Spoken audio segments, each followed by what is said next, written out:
Lycans and gentlemen, children of the night, nocturnals, night terrors, and all things that go bump in the night, welcome to your monthly treatment of shock therapy. The doctor will see you now. Show me your woes, and I'll cure all that ails you. Consider me your night watchman for this evening's festivities here at the Mind's Eye Theater. I invite you to violate curfew with me for this graveyard shift. I am your horror host incarnate for this sold-out show. Oh boy, I, for one, was pleasantly surprised upon this movie's release. I named it as one of my top 2023 horror films in the January edition of Hotness TV magazine, available for digital and print purchases. And I was eagerly awaiting its release on 4K Blu-ray, but digital is the next best thing. When I heard late last week of its release on Netflix, I knew it was watch party bound. And after all the L's that Netflix has been taking, what with Rebel Moon sequel and Atlas, that AI movie with Jenny from the Block, that streaming service needed a win. And J-Lo clearly has gone full geriatric. So I hope that all of you are just as excited to watch this as I am.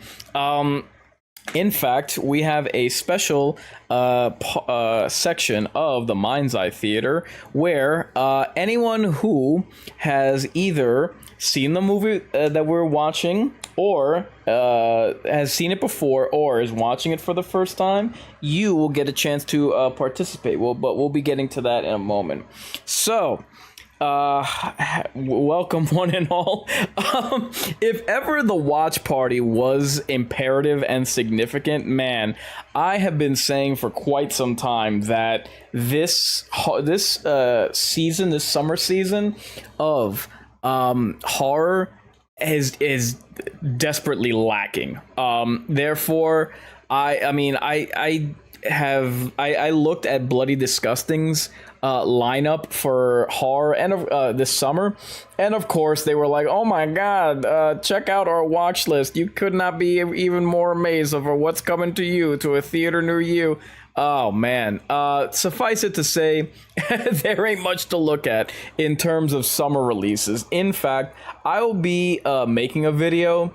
I'll have to wait you will have to wait all the way for July for that, for the simple fact that there would be no point in making a preview video of summer horror for 2024, for the simple fact that we've already had May, we're obviously now in June, but man, I'm telling you, there's nothing coming out until July, and there is exactly one movie per month from July to the beginning of September, just after Labor Day, that is worth a watch.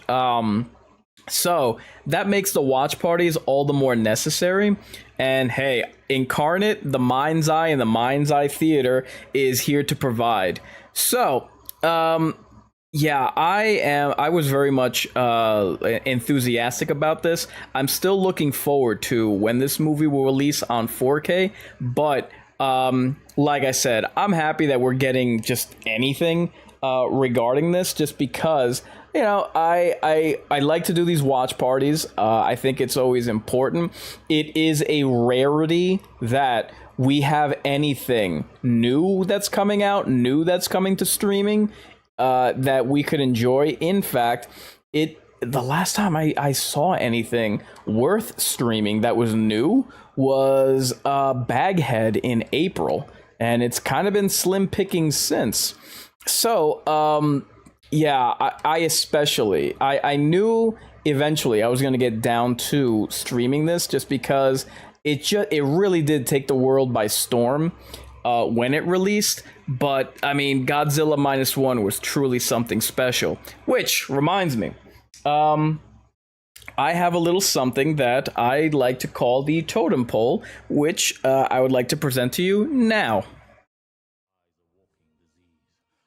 Okay, so your options are bottom of the burial, shallow grave, and high stakes. So obviously that's something that is in the chat, in the YouTube chat, for you to vote on. I'm obviously going to be going high stakes just because, like I said, it caught me by surprise. Like, I have yet to see Shin Godzilla, but it was kind of like when I heard of Godzilla -1. First off, I didn't know what -1 meant, but I'll be getting to that in the chat. So I was going to just wait until this came out on either Blu-ray or streaming, and then give it a look, and then give it a watch. But so many people were hyping this up, and so many people were talking about this. It was genuinely getting buzz. And man, how many times it has happened where such and such film, an indie darling or what have you, it gets some kind of buzz going, right? But you watch it, doesn't really live up to snuff, and it's an unfortunate thing. It just kind of goes nowhere. But I decided, hey, I'll give this a watch. Let's see how it is. And man, I was pleasantly surprised. I was elated that this movie was not just a good monster movie, not just a good Godzilla movie. It was just a good movie in general. It took me by surprise. It blew me away. And again, there's a reason why what do you call it? There's a reason why I named it one of my favorite movies of 2023. I absolutely knew that when it came to streaming that I was fully on board. So I invite everyone to take to the chat, to the YouTube chat. I'm sorry, it's only available on YouTube, so that you too can vote in the totem poll. So I'll be giving reminders throughout the watch party as we go along for all of you to participate in the totem poll, just to get a little bit of engagement going while we watch. So I'll be giving reminders periodically, and it's just a good way of for everyone to be engaged. And again, it is your film rating, whether you have seen this before or if you're a first-time watcher of Godzilla -1, what exactly are your expectations for the film? So it can count either as what you think of the film, if you've seen it, or what you think the film was going to be. I'm going high stakes, obviously. That's my official film rating for this evening's festivities. So, before we start, you have my permission to take to the YouTube chat, vote in the totem poll, and stake your claim. So, naturally, I invite you to stream the film along with me, queue it up on Netflix. Let me take care of a couple of housekeeping items, which gives you time to get your popcorn and soda pop ready. So, I will be providing timestamps throughout the watch party to make sure that your viewing experience is synced up with mine, as well as for the convenience of anyone who's joining casually late to the watch party. So, this watch party is brought to you in partnership with Hotness TV. Like I mentioned, I send them an editorial on a monthly basis.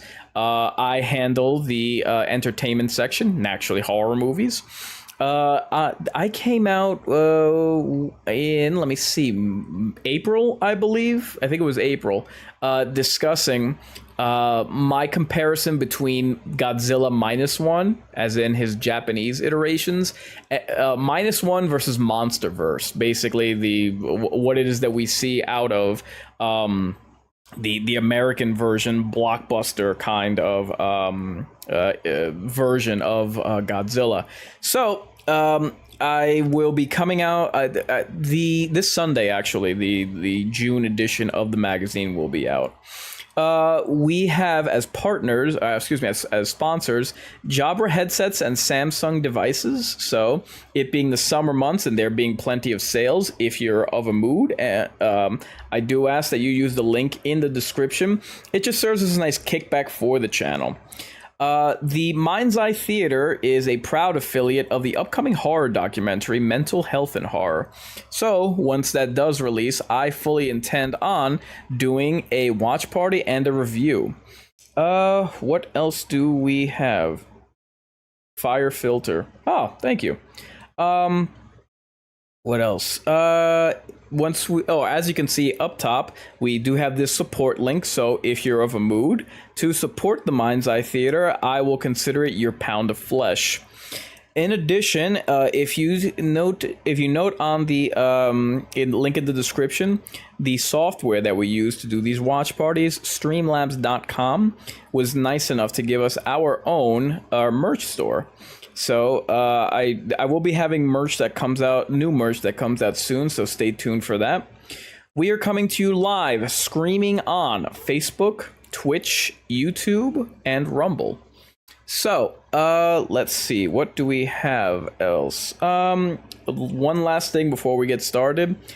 I hate to mention this, but when it's full power to social media censors, advisories must be made. So two key items. Firstly, if the watch party gets cut off on one streaming platform, catch me over on one of the other social medias, which are listed in the link in the description. Secondly, the following day, I will repost any interrupted Mind's Eye Theaters. It'll just appear as a regular video instead of a stream. So, in the enduring battle between Incarnate and the almighty algorithm, my fans are my strongest weapon. Therefore, get them lights up. Thus, without further ado, we now present to you our creature presentation. Igor, throw the switch.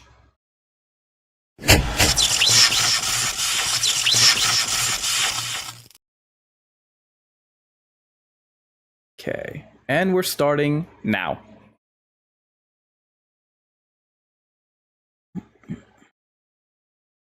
Yeah, it's funny. I had the same reaction to this movie as I did Spider-Man. What is it? No Way Home.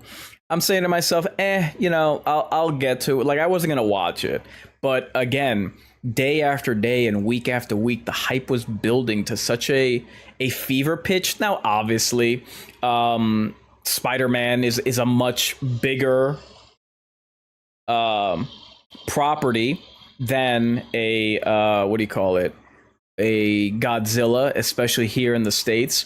But still, I was shocked. I thought this was just gonna be, because how can I put it? Like I was gonna get around, and I still am gonna get around to Shin Godzilla, but it was just like, it's okay. It's like just a novelty thing. I'll get it, like one day I'll watch it if I'm bored or whatever.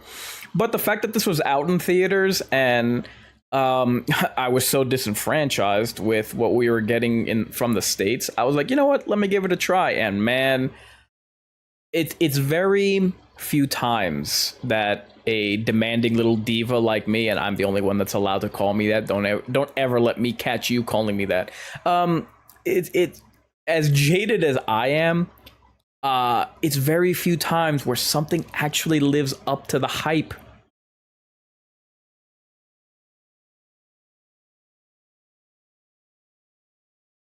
Uh-oh. Yeah, we need to have a conversation, you and me.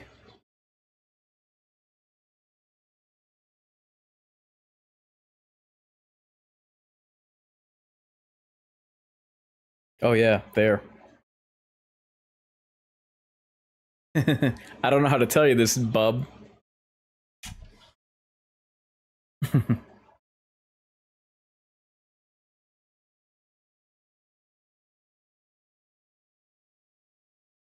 Yeah, to say the least.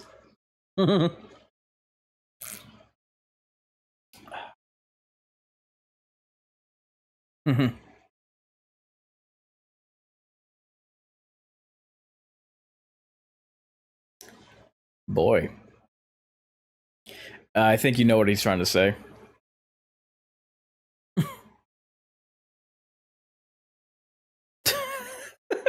I need a moment.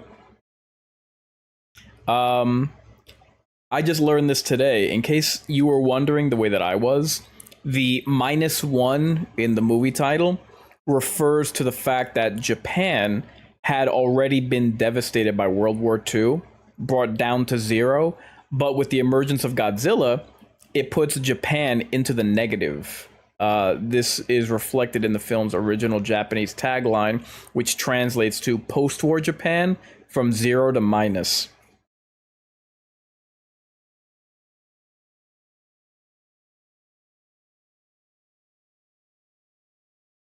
He's like, it's okay if you're just a little bitch. We've all been there.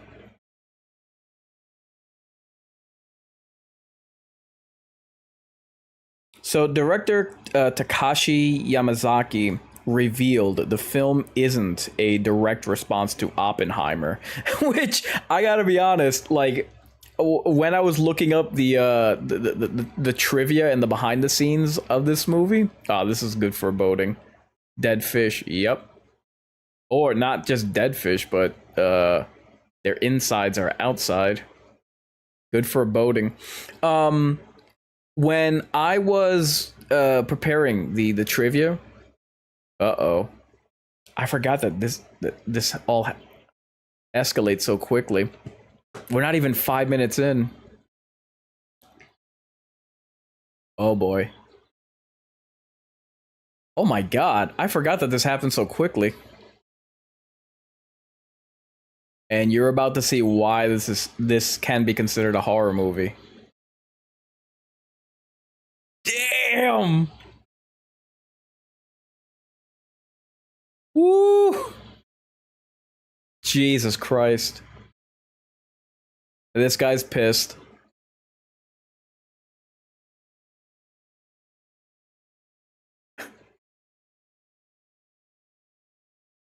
Oh, thank you for keeping that to yourself. Damn, he really is like a dinosaur.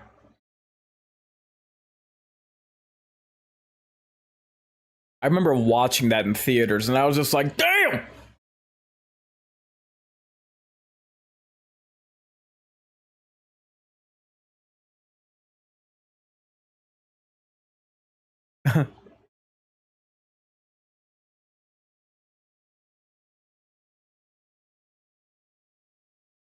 Also, I'm happy that this not for nothing, but I think we all, if you're watching this, I think we're all grateful that the Netflix version has been dubbed in English.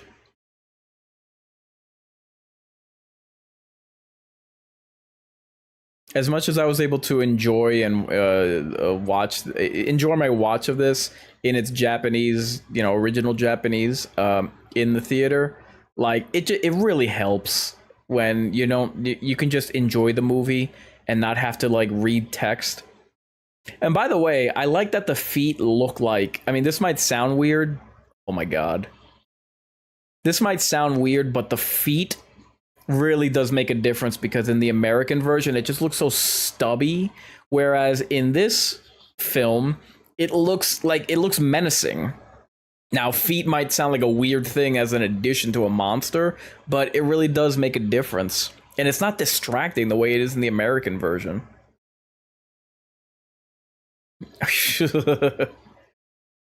Yeah, covering your mouth, I mean,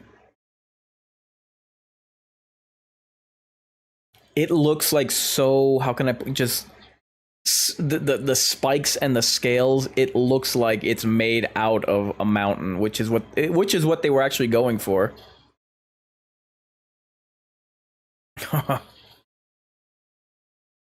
So you had a pilot who was gun shy, and then you had riflemen, or excuse me, mechanics who were a little trigger happy. Oh damn! He was like, "Let me help you with that." Oh my god, those are some brave. Yeah.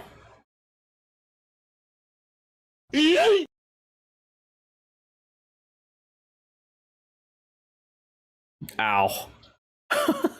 I like how he doesn't even eat them. Jesus Christ. At every single conceivable oh my god. At every single conceivable angle, this guy is just like truly a monstrosity.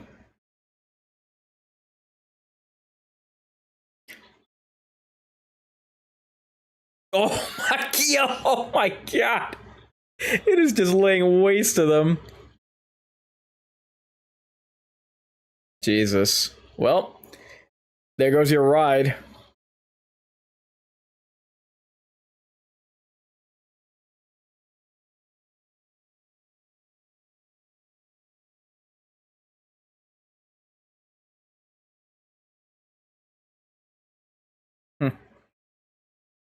like I was saying, director Takahashi Yamazaki revealed that the film isn't a direct response to Oppenheimer, which is how, like I was saying, that's how I interpreted this film when I was watching it. I'm saying to myself, like it, considering the whole atomic and nuclear origin of Godzilla, I'm saying to myself, whereas the American versions have turned into like the Fast and Furious or Transformers of kaiju movies.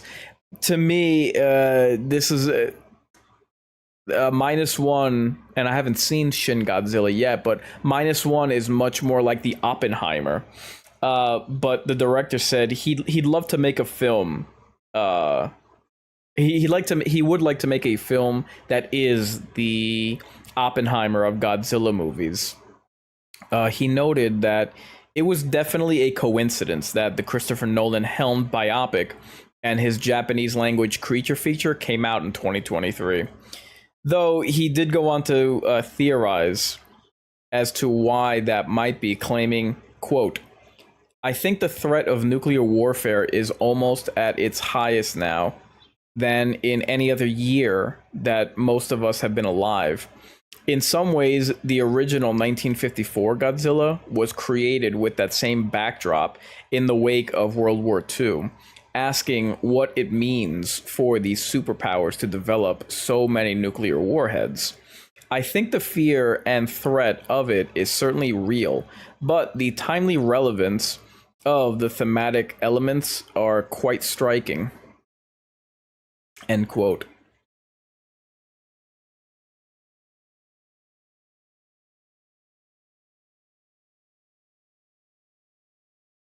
I just like the fact that this movie wisely is much. I mean, it is it's plot driven, but it's character focused. Like you actually you're on this guy's journey and you care.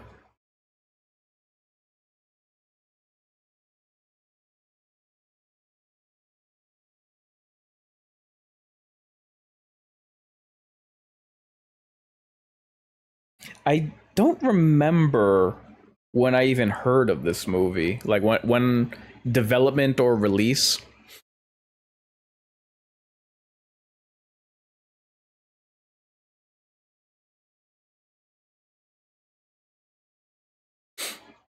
1954 Tokyo.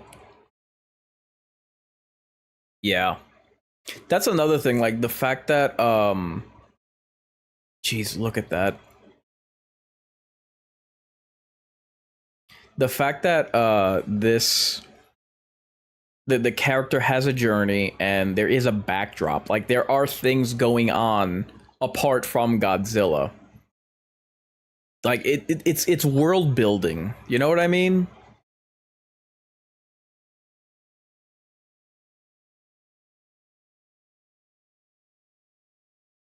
Hmm.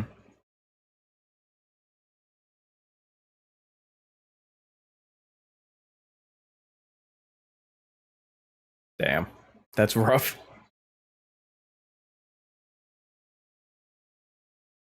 Ouch. Jesus. Like I get that he abandoned his post, but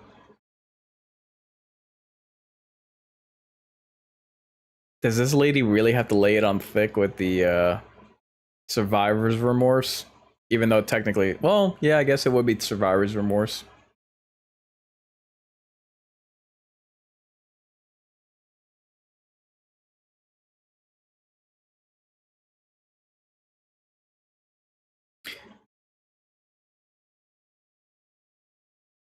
Hmm. Speaking of the themes and the world building, according to the director, his Godzilla would remain close to the themes of Ishiro Honda's original film, stating, I love the original Godzilla and I felt, excuse me, quote, I love the original Godzilla and I felt I should stay true to that spirit, addressing the issue of war and nuclear weapons, end quote. This is a really touching scene.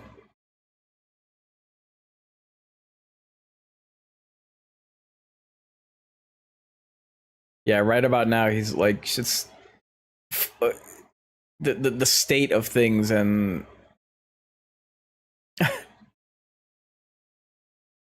oh jeez. The state of things. He's probably thinking to himself, man, I'm better off that. Aw, aw. 3 hours later. Aw. Who's a cutie? Jesus. Oh my god. He was actually gonna walk away. What if somebody sat on that baby? It would have haunted your conscience forever. Kind of like a irradiated lizard terrorizing Tokyo.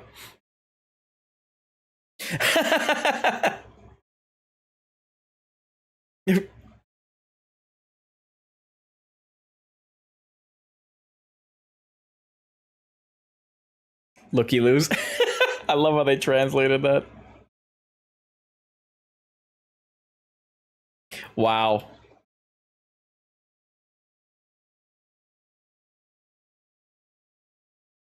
Is that?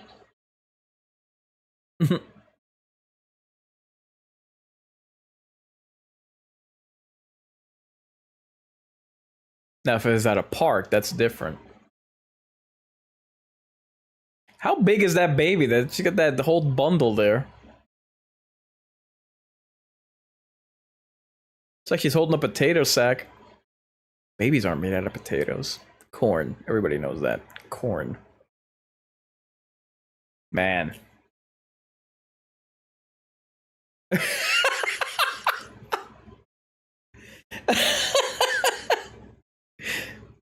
I completely forgot about the dichotomy between these two. But it is heartwarming.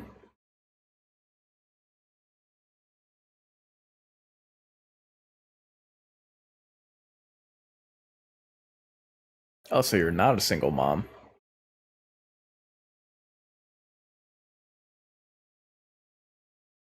Damn.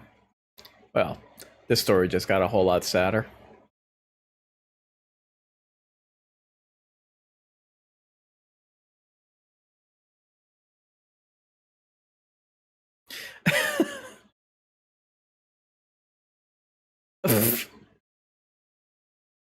That's right, in your face.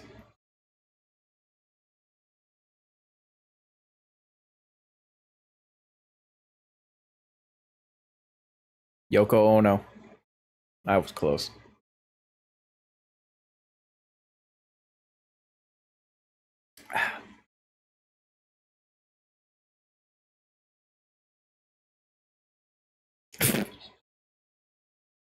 Dude. Oh my god. She belongs to the streets.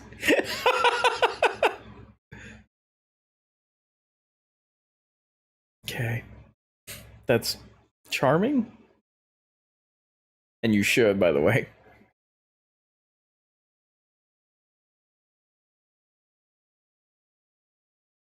Any other questions?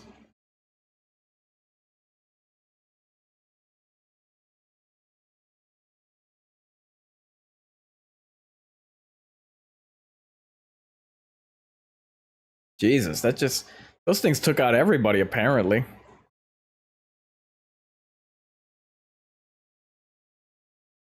Don't get any ideas.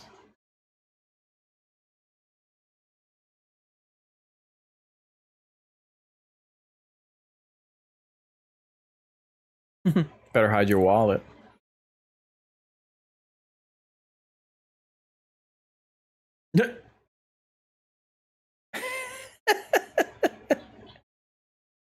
Jeez. Well, she definitely pulled one over on you, Chief. So the lead character's name, Koichi, was a nod to Koichi Kawakita, the special effects director of the late 80s through the 90s Godzilla films. Oh, jeez. You're awfully bitchy. Well, nosy. Wow.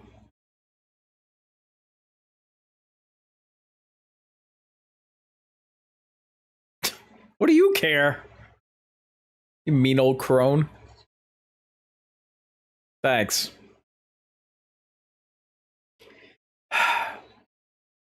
Can you see your way to another area of this hovel where you can be away from me?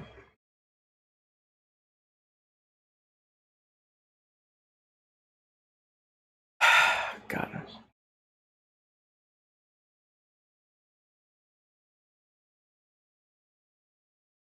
What do I really need to spell it out for you?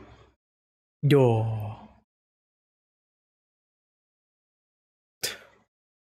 That kid is so stinking cute. Boy, somebody give some honey to the sunshine bear over here. Well, geez, lady, it's been less than 24 hours.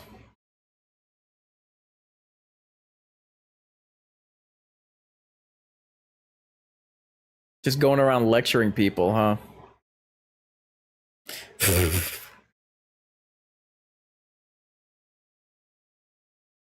Except your incessant prattling.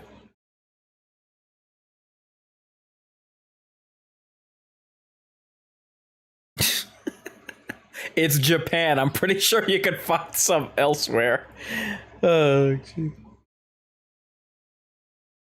All right, we're gonna hit the 20 mark in 2, 1 now.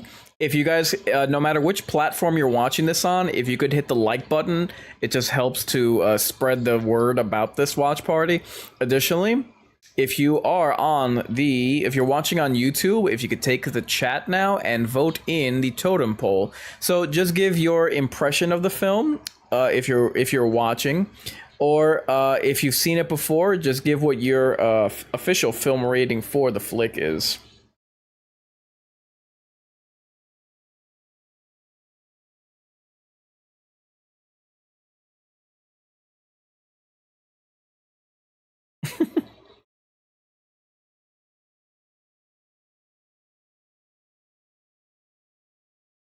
Oh.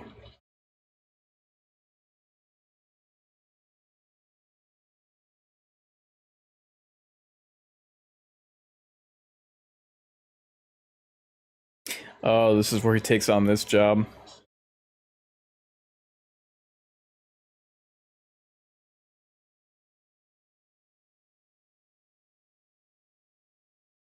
Uh-huh. Jesus.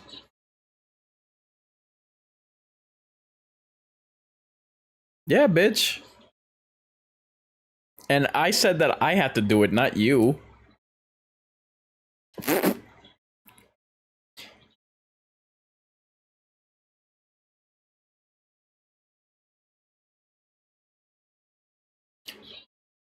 Jesus, like, okay. He's like, get your hands off me.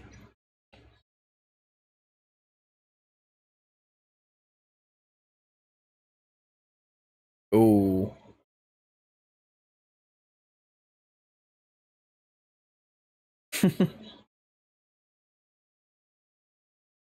Yeah, so you don't have to freak out anymore. Uh-oh.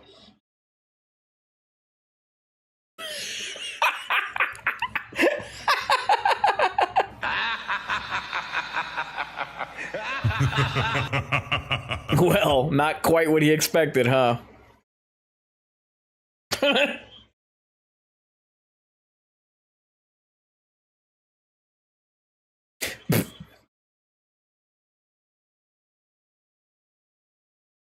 Jesus. Everybody's just judging this guy the moment he arrives.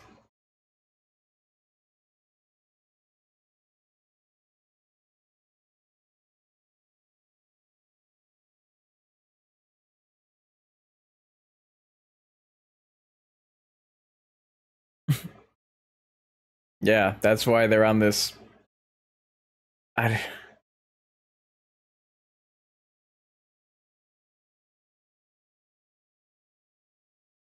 Makes sense. Uh,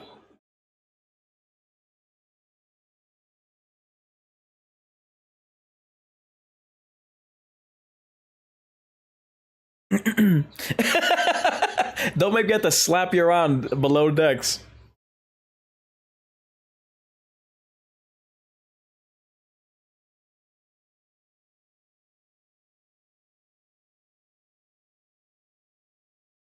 Oh. Oh yeah, I forgot about that.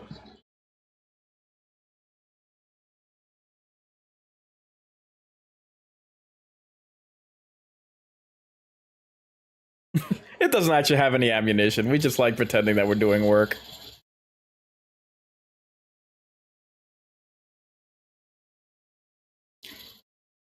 Hey, you're wasting our ammo. I think I know how the gun works.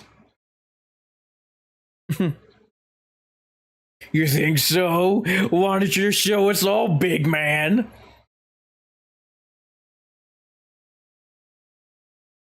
Okay, you don't have to narrate for me.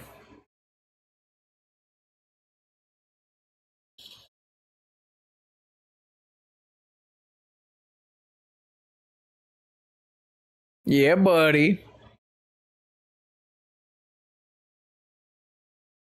What? Throw him overboard. He's a phony.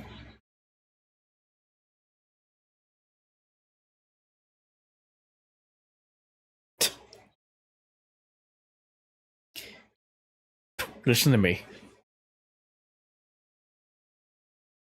Or I will slap you silly. Throw you overboard, I will.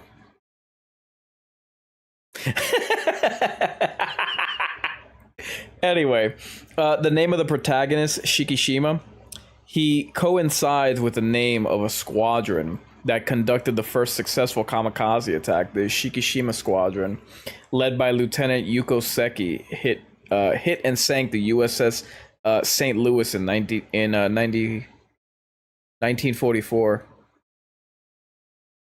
Ha ha ha ha ha! Nice.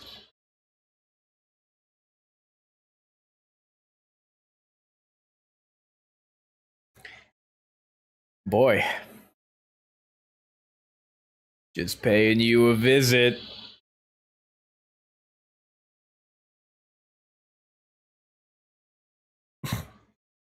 It's okay.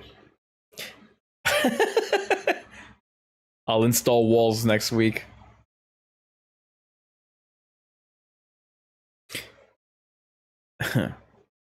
No, I just hate your cooking. Instead of creating a new roar, the crew, or for Godzilla, the crew simply played the original Godzilla roar over loudspeakers and recorded the audio. Obviously.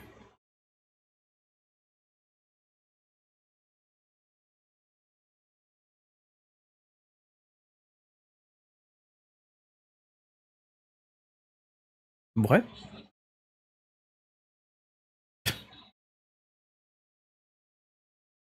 Jesus.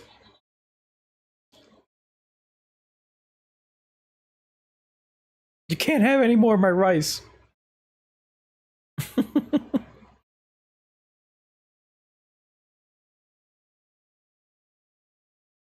What?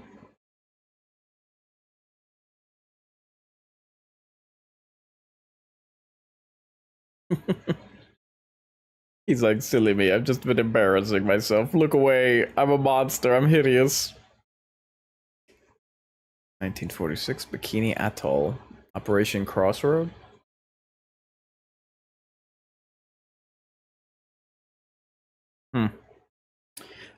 Interestingly enough... Aww. Oh, wow. I forgot how much time had passed. Oh, don't you just love these heartwarming montages? Anyway, interestingly enough, this is the first Godzilla movie to be a period piece set during the American submission of Japan and almost a decade before the original Godzilla. Because remember, the original came out in 1954. I had forgotten that. So according to a theatrical pamphlet released with the film in Japan, Shin Godzilla, which came out in 2016, Shin had been so successful, both critically and financially, that Toho was struggling to make a follow up. So, countless proposals were made, but none felt that they could live up to the impact of Shin Godzilla that movie had, with how resonant and acclaimed it had been with Japanese audiences. It wasn't until Yamazaki, the director of this movie, had the proposal of making a period piece that Toho could finally begin producing a new film.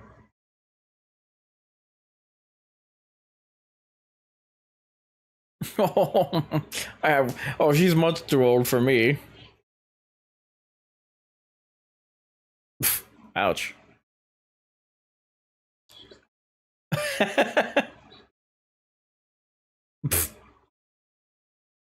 So you're saying I do have a chance with her, says the guy with the glasses.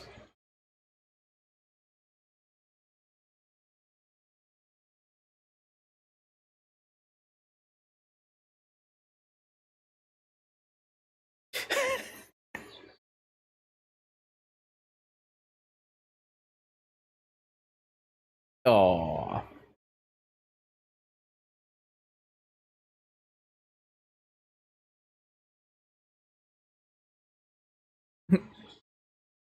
She throws the bowl at him.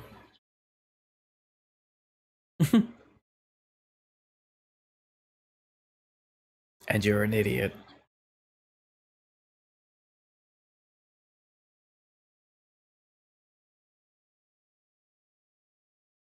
I don't want your hugs.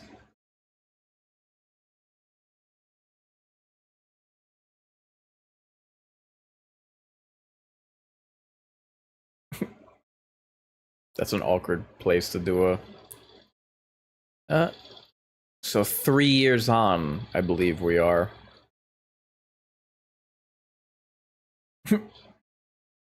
Thank God it's actually looking like a home.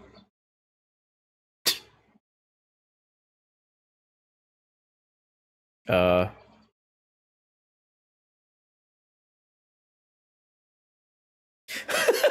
Take it easy. No, silly boy.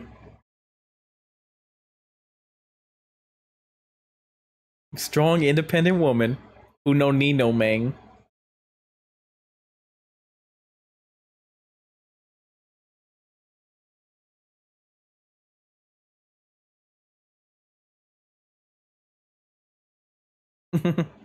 And since I'm the breadwinner, what I say goes. Oh, you crazy neighbor lady. Yep, the crazy cat lady.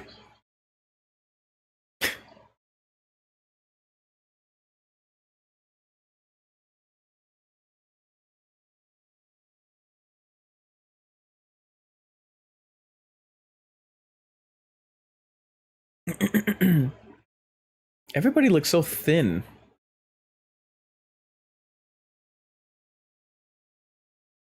Oh, I've made a terrible mistake. Uh-oh.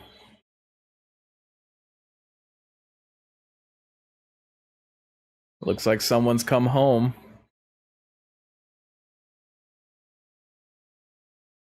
I never get tired of that visual, seeing Godzilla's spikes just above water like a shark.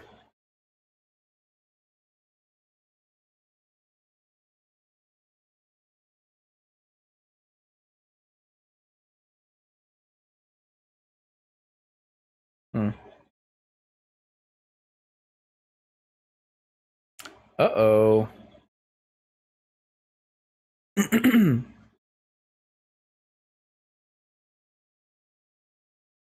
Yeah.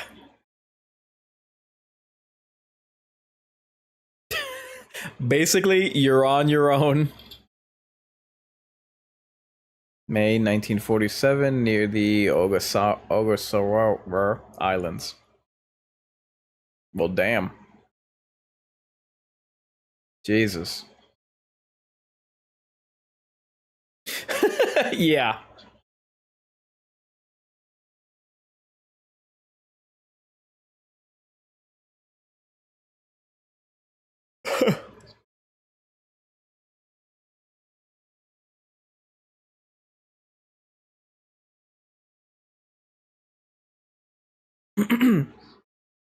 Um, this Godzilla film became the fastest release entry in the U.S. 1 month. Hold on. Uh-oh. 1 month after its premiere in Japan, the previous record holder had actually been Shin Godzilla from 2016, which took under 3 months to release in the US after its initial Japanese premiere. It's also only the third Godzilla film after Mothra vs. Godzilla 1964 and Shin Godzilla 2016 to be theatrically released in the US the same year as its original Japanese release.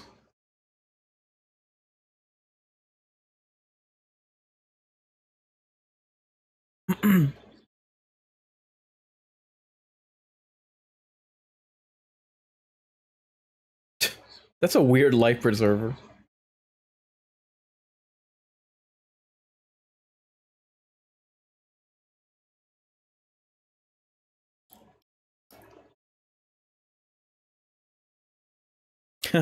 Oh, I forgot about that. That it grew. Yeah, at the beginning, I was thinking it looks smaller than I expected.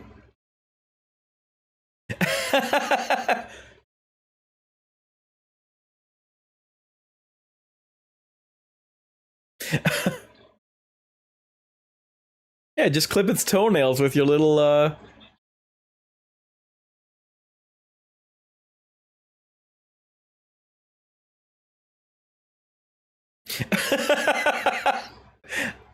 I forgot about the levity in this movie.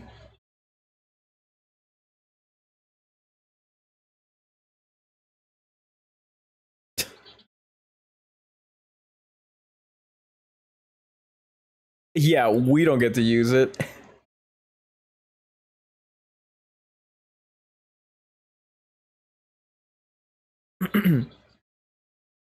Huh. Oh, the Ruskies.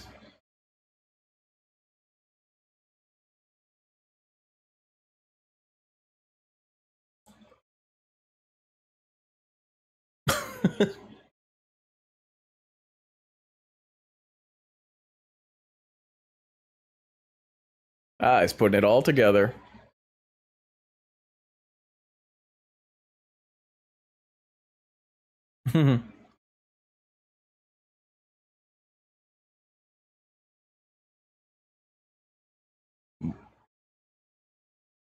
um, so I forgot because it's supposed to be a two boat, what do you call it, pairing.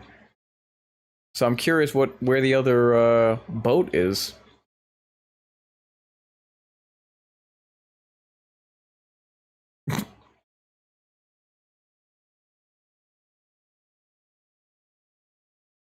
Were you in the war? He's like, I'm gonna need something a little stronger than this green tea.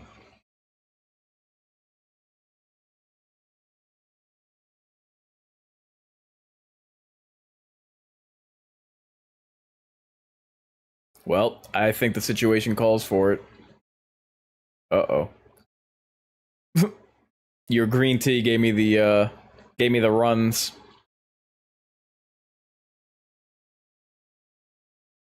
Oh no. Jesus.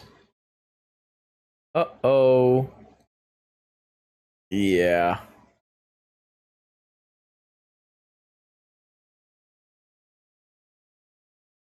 Jesus.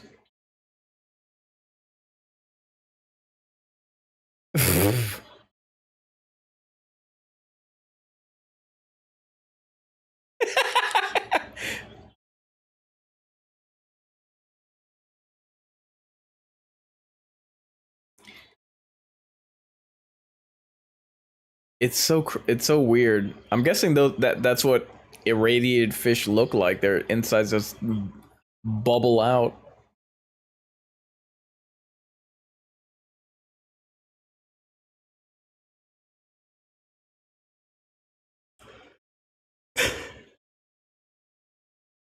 How funny that.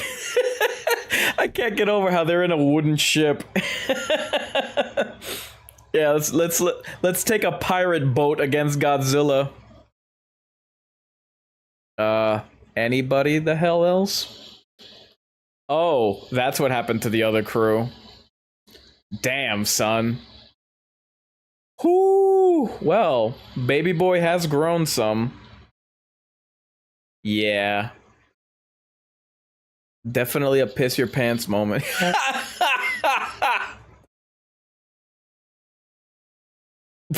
Oh, Jesus.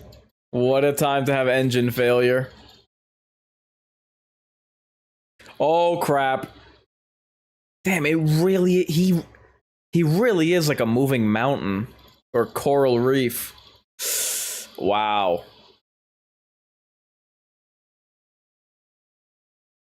Nice.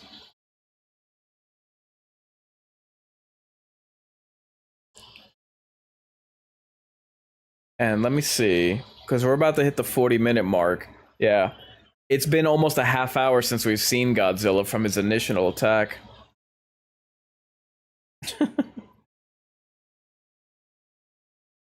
Yeah, here we go.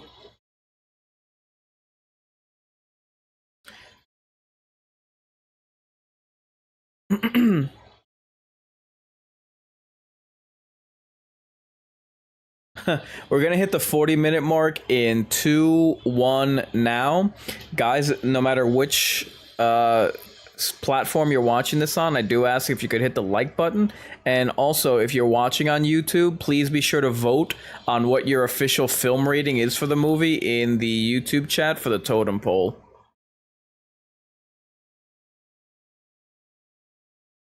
Yeah, roger that.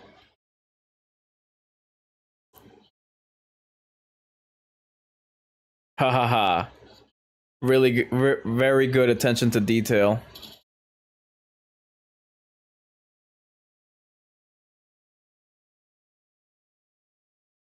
Something that I realized while watching this movie, another important aspect to get right when it comes to Godzilla is the eyes, and it really does look fearsome here.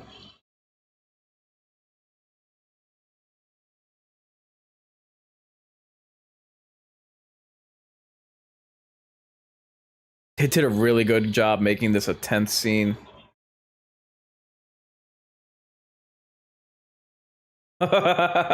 Oops. And it's still gaining.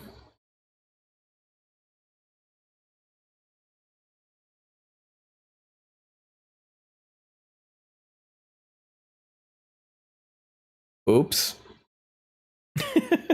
Well, does anyone have one of those cartoon bombs with the wick that looks like a bowling ball? This scene is also why this counts as a horror movie, which you're about to see. Woohoo!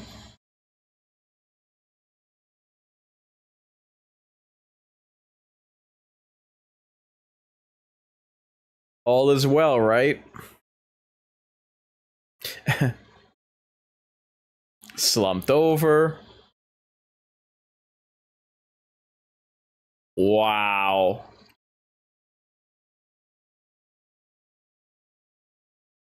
That is terrifying. Like in pretty much every iteration of Godzilla previously. Oh, I forgot about that.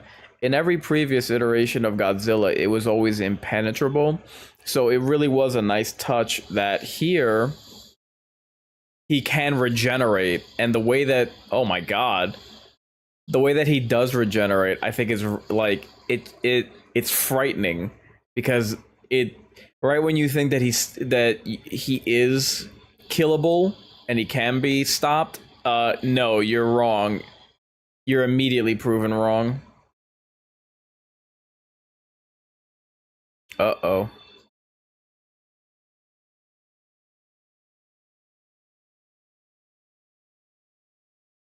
Damn.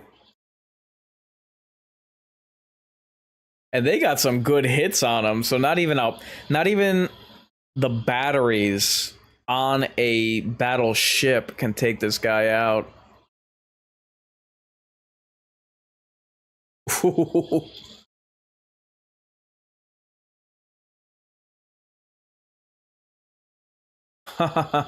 Nice. Caught him right in his chest.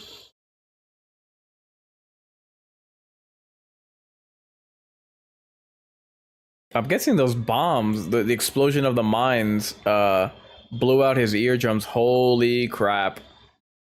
That's a nice touch. I forgot about this part. I forgot that there was a battleship that came in to make the save and paid the price.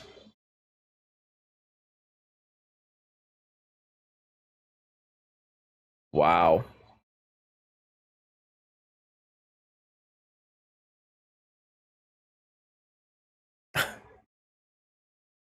With the fresh flesh on that's exposed and the fire embers, he really does look volcanic.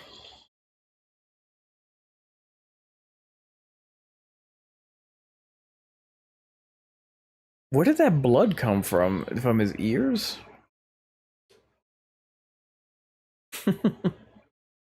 Wakey wakey, sleepyhead. Did you have a bad day at work?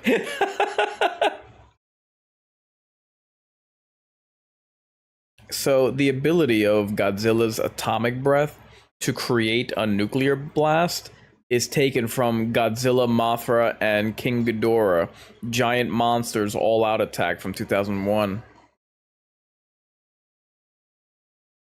So the look of this Godzilla, though done with CGI, was meant to be reminiscent of the classic suitmation technique, with the posture more upright rather than leaning forward.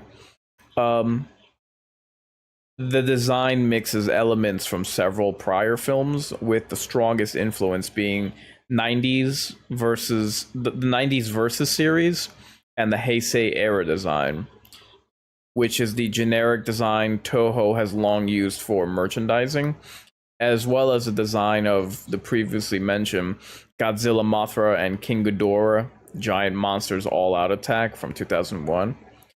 So Yamasaki's early concept art even gave Godzilla pupilless white eyes, much like the GMK incarnation. I like the idea of Godzilla with like whited out eyes, because to me, if he is supposed to be symbolic for nuclear fallout and the dangers of, the splitting the atom, it's a nice tie back to the, what do you call it? It's a nice tie back to the victims of the Hiroshima bomb, if his eyes look ghostly, if you catch my drift.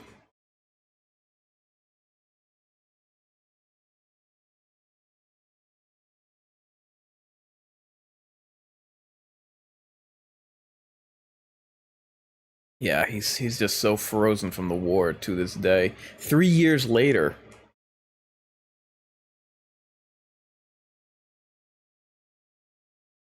Yeah.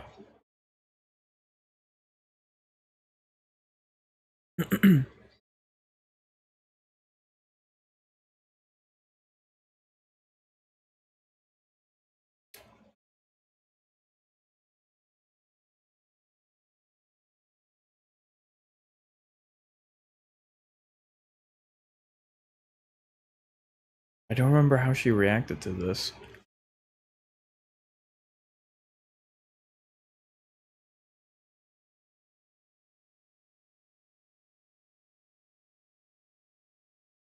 Oh, wow.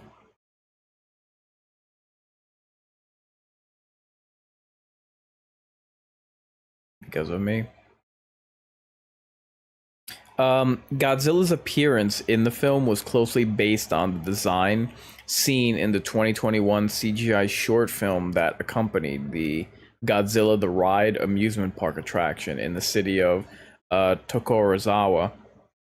The short was also directed by this film's director, Takashi Yamazaki, and was also a throwback to the Showa era of Godzilla, with Yamazaki considering the era inseparable from the genre. The director would reuse that design with a few alterations on the proportions for this film.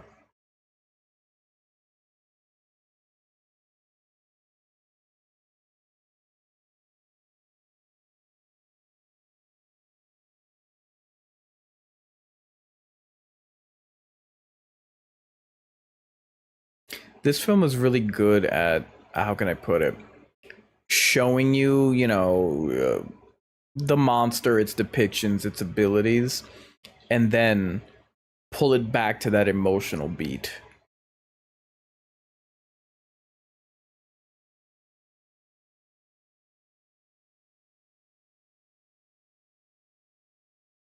And it's important that, much like this movie, I mean, when he's trembling on the gun, it's a nice callback to his fear before, when he was on the Odo Island. And I've always felt like it's important for your protagonist in a horror movie to also be afraid of the threat.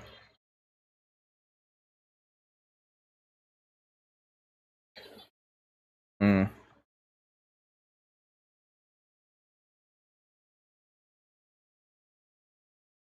The English voice actors need to be commended because they really are, um playing their role well and really getting across the emotions of the actors that they are doing performing voiceover for.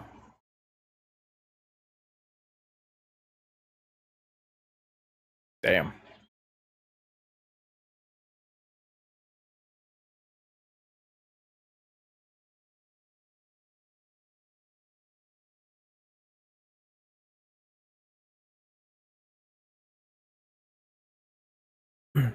Hmm.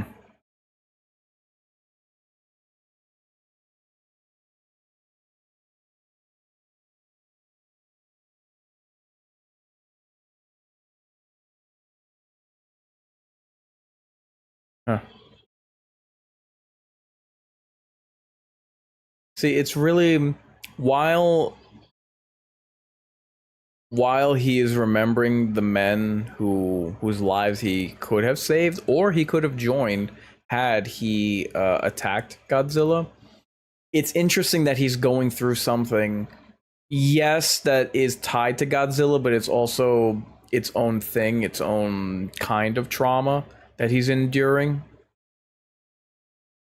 I'm telling you, like, the character work here, we go so far and so long without these rather key details in what a movie should be, like what makes for good drama, what makes for good pathos, that when we see it, and so rare and few and far between, like, it really doesn't deserve a shout out. Aw.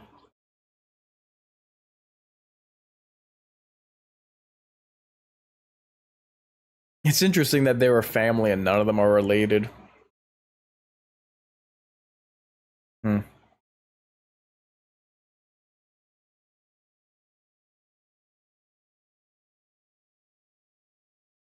Hmm. Careful what you ask for.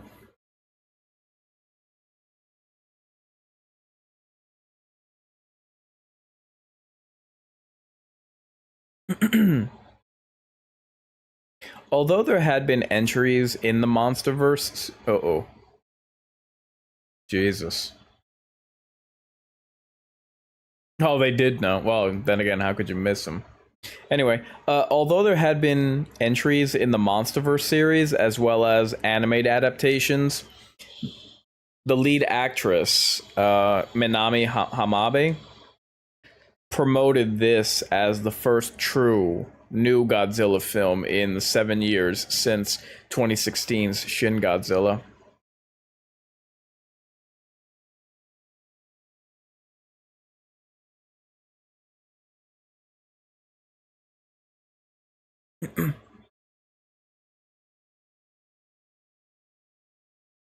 Hmm.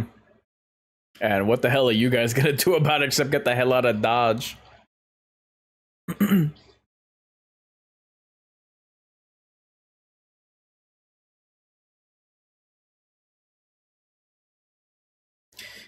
Well, take as many with you as you can.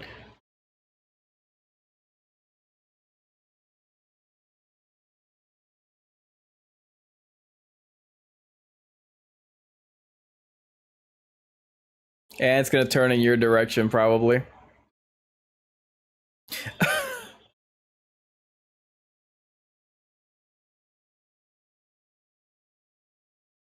Jesus. Aw. Wow. After everything he's gone through. Oh, wow.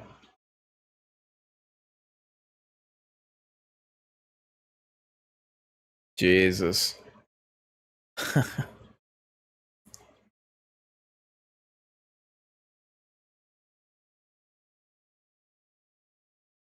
Yep.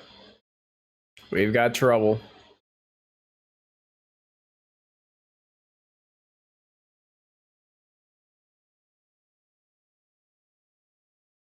This never gets old, like the reaction. Yeah. Oh my god. Just how much of a devastating force Godzilla is. Wow. Oh, he's certainly grown up. And she's just there, just none the wiser.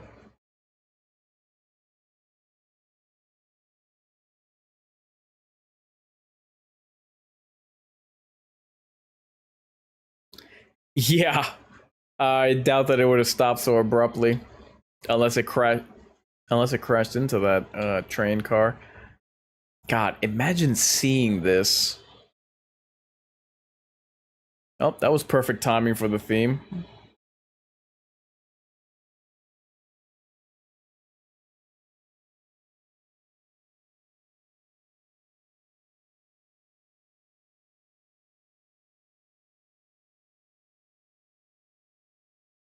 That was another that like I dare I say that's an iconic scene in and of itself. A modern classic portrayal. The fact that it's so gargantuan that the levels of concrete can't support it.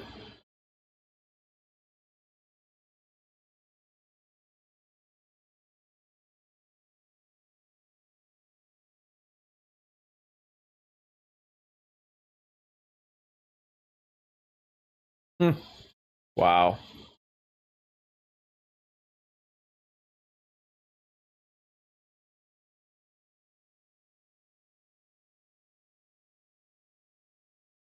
Jesus Christ.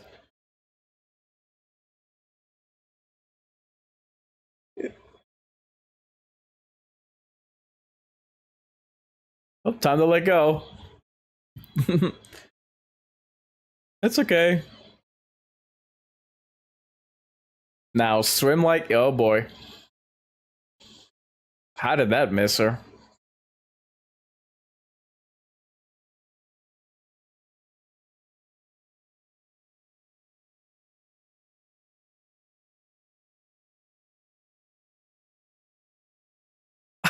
How this guy gets like cool with just continuing to do his job and report. Oh my god.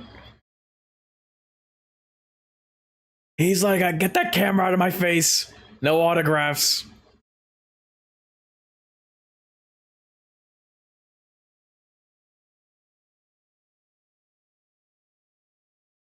Before it turns its head in your direction. Wow. I'd like to put in for early retirement. Oh my god. She's just so paralyzed over what she's been through. She didn't even see this guy coming.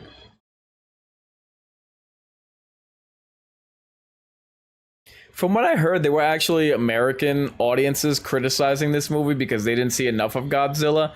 I mean, I'm sorry, I don't find that to be a valid criticism because it wisely used its special effects. It doesn't overdo it with the creature, and maybe just maybe all those people that had problems with it are far too accustomed to something like Godzilla versus Kong.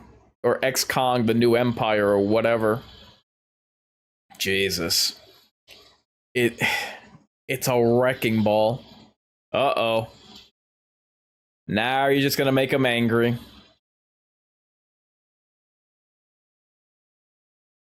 Angrier, I should say.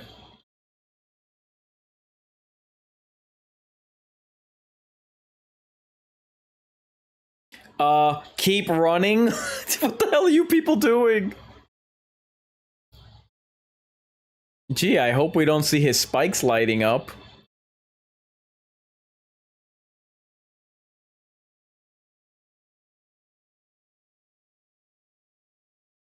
Yeah, oh boy. Yep, here it comes. And they stand paralyzed, completely unaware what's about to happen to them. This was another nice touch, the protruding spikes. Like, they almost went back to the drawing board, reimagining Godzilla here, which I very much appreciate.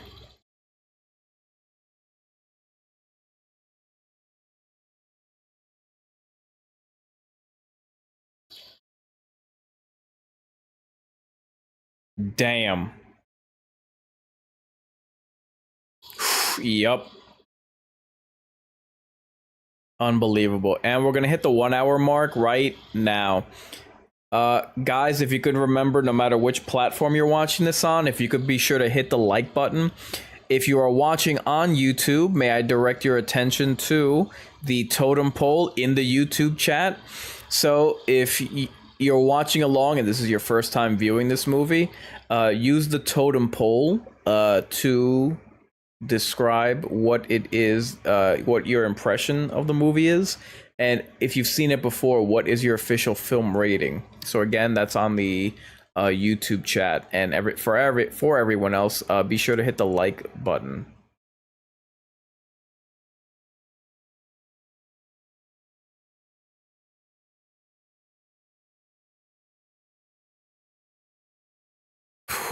Wow.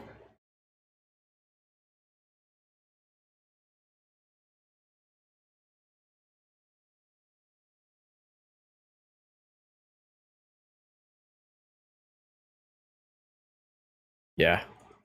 If he's not already just he was already traumatized by the war and what was it, 2 encounters with Godzilla, and now this.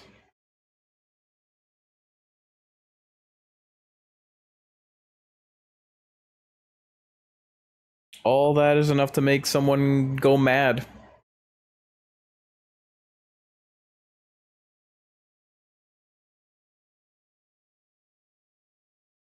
Oh my god.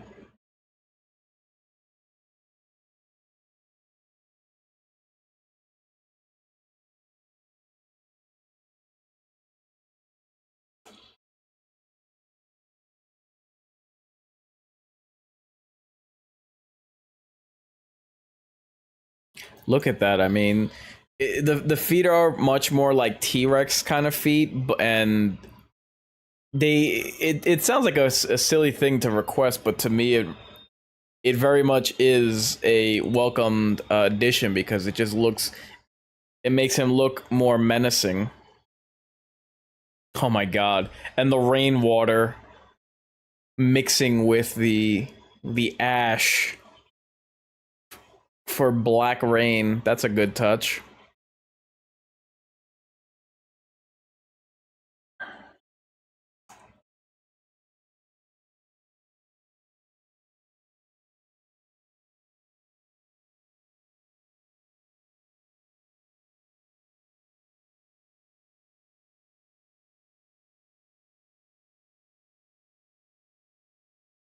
That's kind of cool. Like the fact that he leaves a irradiated imprint in his wake.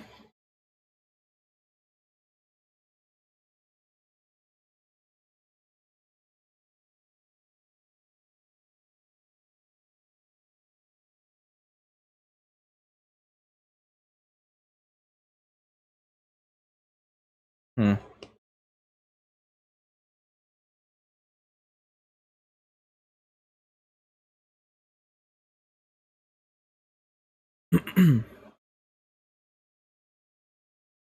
Very early production on the film began in late 2019, but the onset of COVID-19 pandemic meant principal photography did not begin again, or not did not begin until March 2022, taking place in Kanto.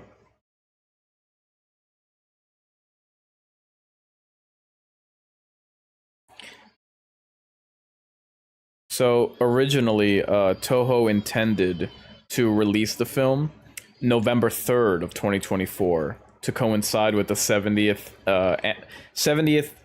celebration of Godzilla franchise. However, Hollywood's Legendary Pictures would later plan to release their own iteration of the franchise, which obviously came in the form of Godzilla X Kong: The New Empire, which came out this year. Um, so that contradicts the agreement between the two studios. The 2020 the 2012 agreement prevents both studios to release their own Godzilla film in the same year. So as a result, Toho instead decided to go ahead with a 2023 release for the film, while Legendary would take over the 2024 slot for the MonsterVerse film.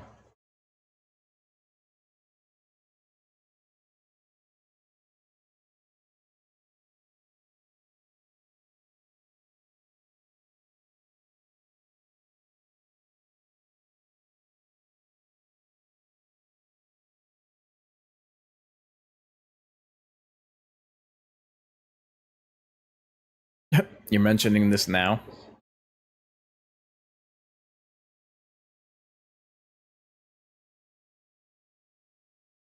Yeah, you can count him in.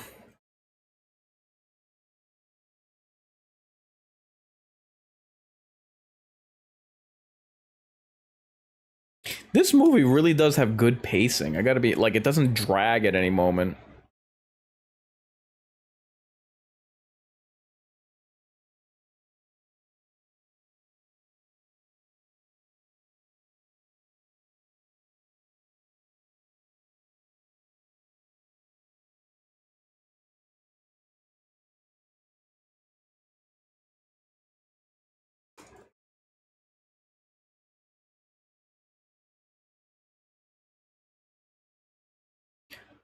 Hello, Jota.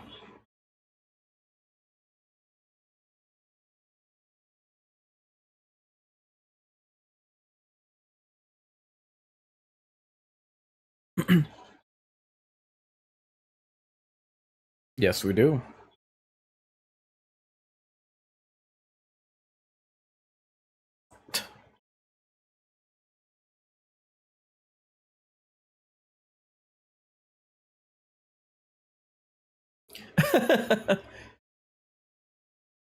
This is why we've all gathered all of you. We're gonna have a neighborhood watch to go up against Godzilla.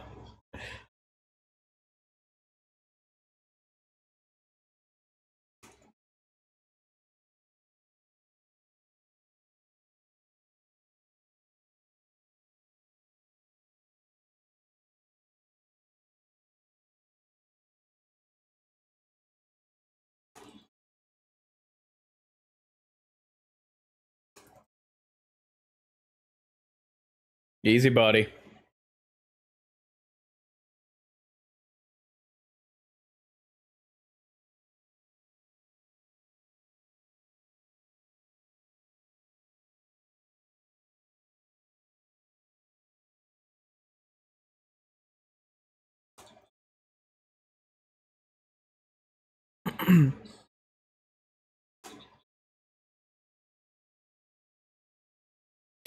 Yeah, there is something genuinely scary about that.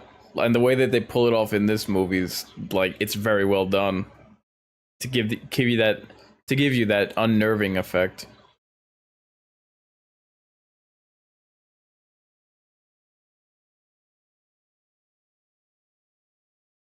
I like that they didn't go with the oxygen destroyer. That they thought of like a new way of attacking this creature.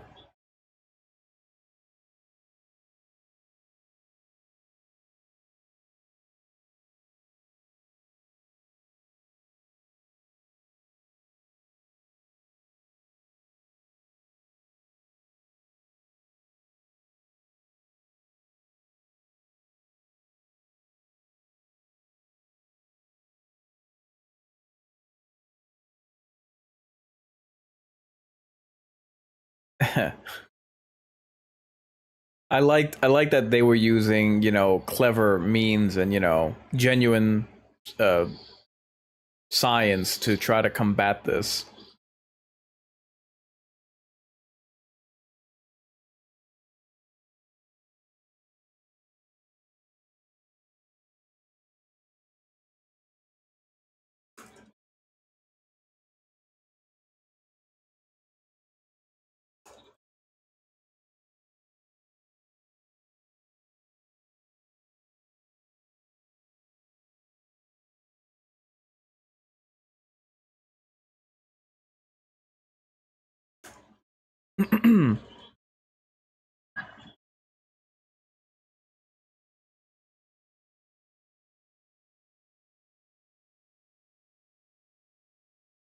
Toho announced this film on November 3rd, 2022, and released it 1 year later on the same day.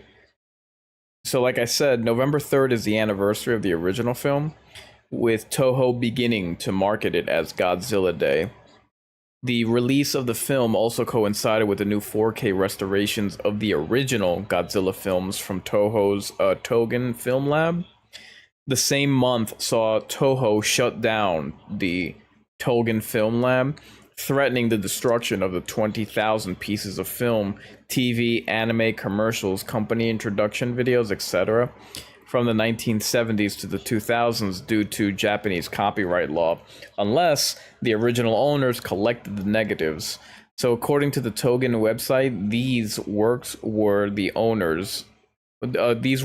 owner where the owners could not be contacted or saved at Toho Archive.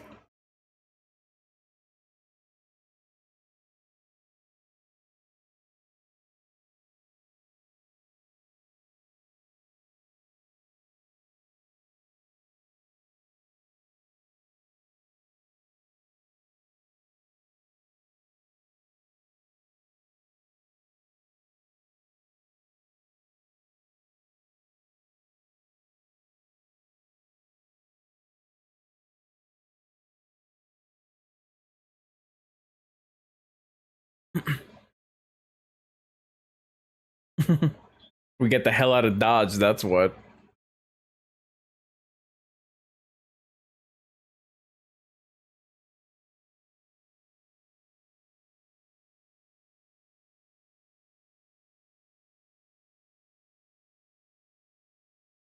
What are these three guys gonna do?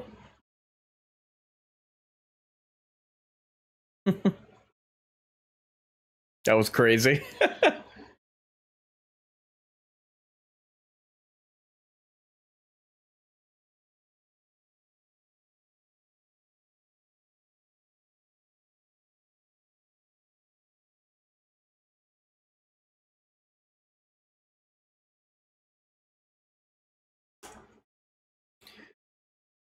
Mm.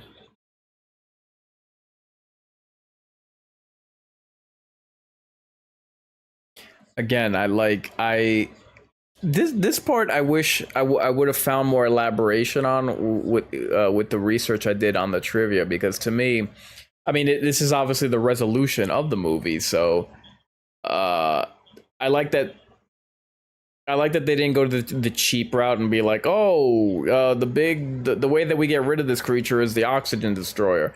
I like that time was put into I like that time and thought was put into this, especially that it is something that's plausible. He runs away with his arms flailing. Cause your ass is already on the line, silly goose.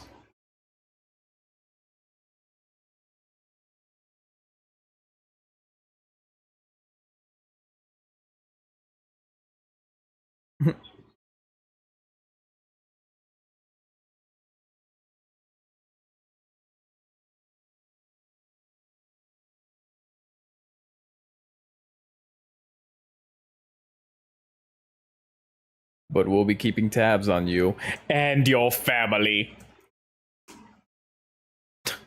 They're like, well, that's all I needed to hear.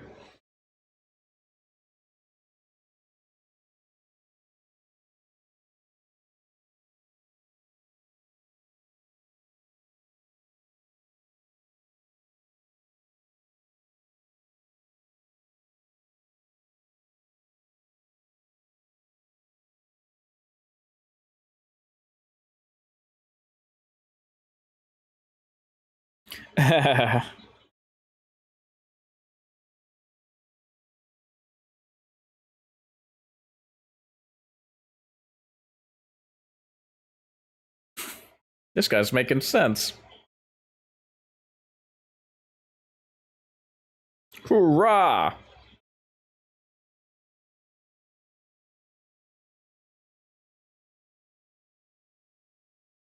So the director and his team used the best CG available to make Godzilla look as photorealistic as possible. Quote, we were able to increase the resolution of the scales, for example, and make them feel really sharp and give it this aggressive texture.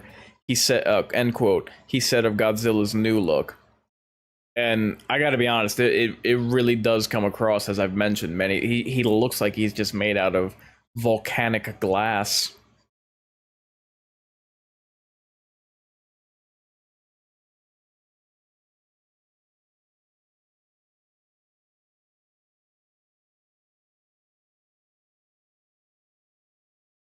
Okay, I'm gonna take a quick bathroom break, but I will obviously let the film keep going so that we don't screw up our timestamps.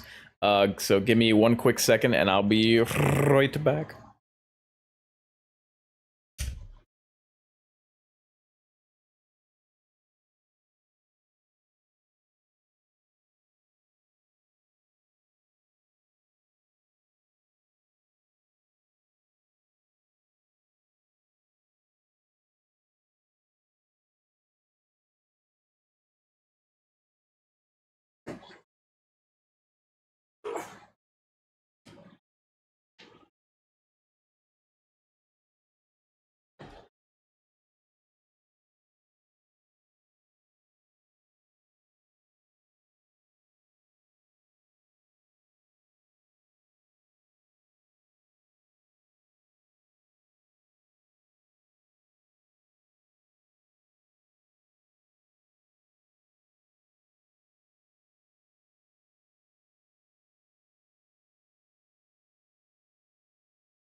All right, sorry about that. I'm back.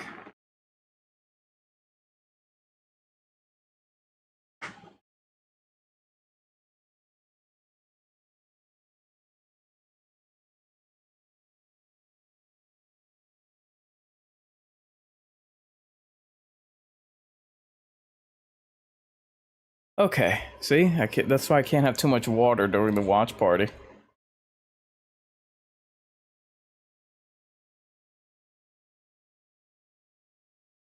This is when he has his run-in with his old acquaintance. I'm telling you, this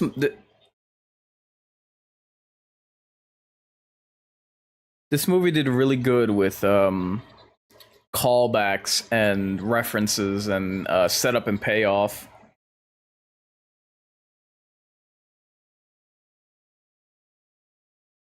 So, when Godzilla uses his atomic breath, its dorsal plates shift outwards from its body while lighting up. So this is a reference to and the movie that you've heard plenty of times before, Godzilla, Mothra, and King Ghidorah, giant monsters, all-out attack from 2001. As the Godzilla suit used in that film had a mechanism to also shift its dorsal plates up and through, and though in a more subtle matter. So lighting from the tail upwards also references the recent Hollywood films.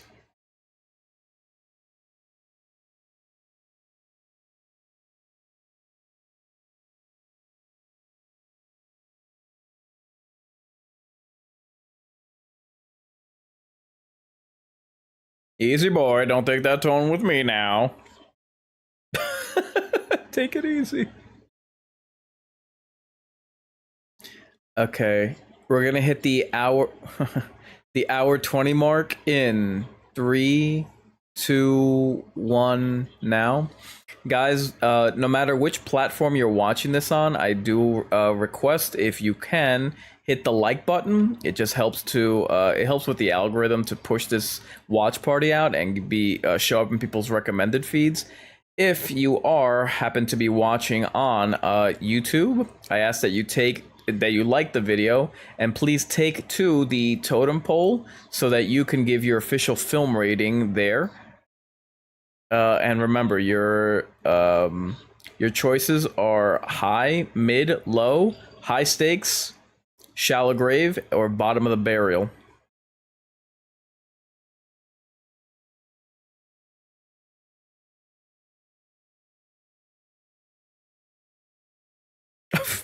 Jesus.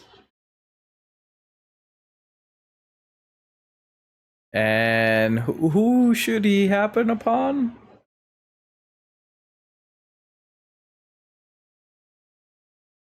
The mechanic from Odo Island.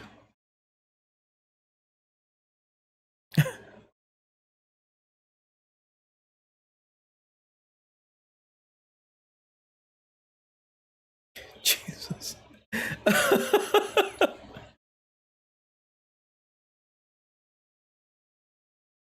Oh, he did that on purpose.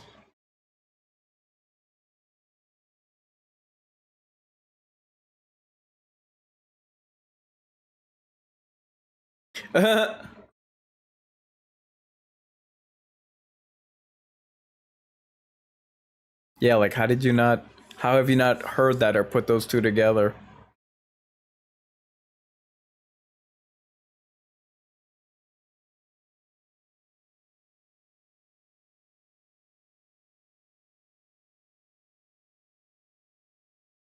He's like, nah, son.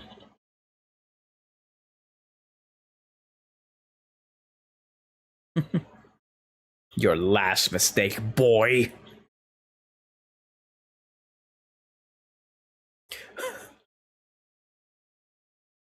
What a jerk.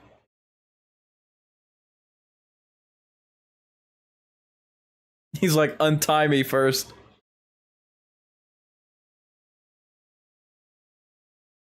Closes the door on his head.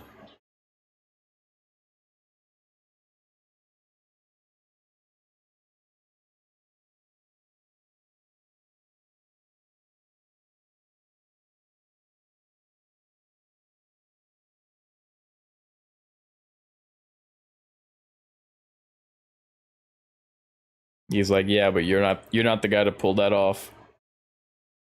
Nor can you be trusted to. He's like, ha, kamikaze, you.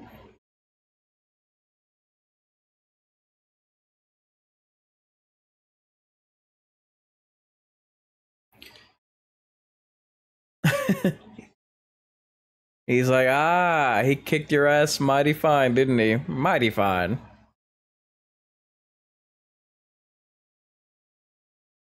Yeah, that's what we'll say happened.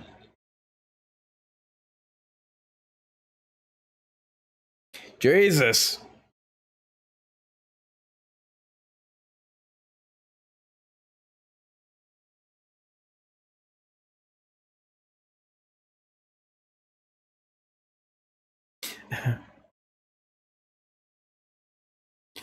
This is what I mean about this movie. Like them bringing back the only other survivor of the Odo Island, and it makes sense. You know, he's able to assist with this because remember that was a Japanese outpost for plane mechanics.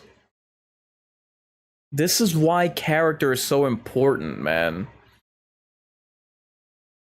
It's really easy to say, "Oh, the stakes are imperative because, like, you know, the galaxy is at stake or whatever."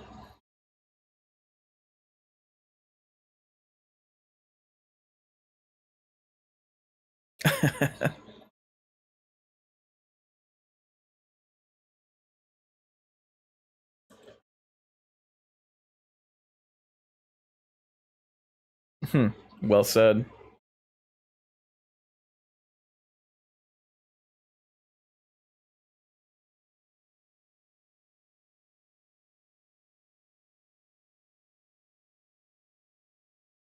Next, I want to see Godzilla versus Chernobyl.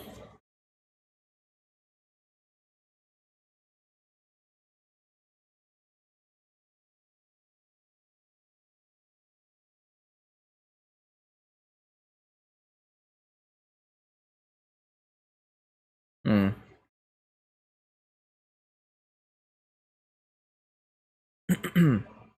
uh. Oh. That was smart. Keeping radiation buoys. Anyway, during the aftermath of the attack on Ginza, a logo appears on a wall that many have confused for the Umbrella Corporation logo.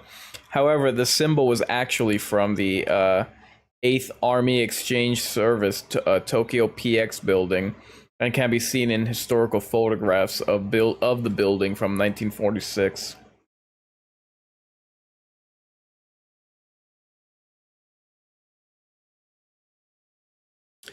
Early production on the film was impacted by COVID-19 pandemic, as previously mentioned. So the delay gave the director nearly 3 years to revise his story and script. In a theatrical pamphlet, the accompanied that accompanied the film's original Japanese release, the director commented on how this had an impact on the theme of the film, mentioning that similar to how Godzilla 1954 is about the bombings of Hiroshima and Nagasaki, and Shin Godzilla is about the Fukushima nuclear disaster. His Godzilla film has a subtle nod to the pandemic.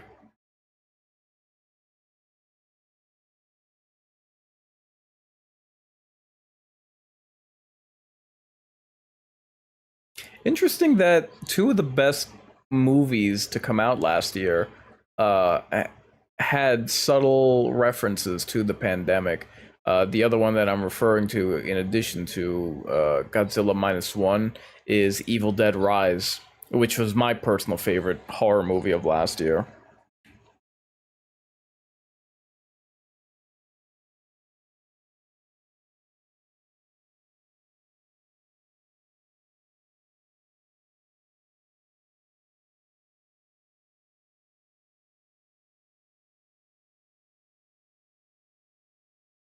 What is it talking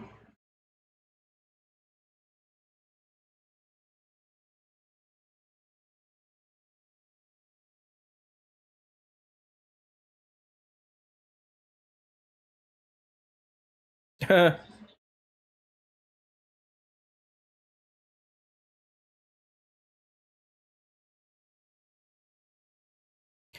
You sure about that, Chico?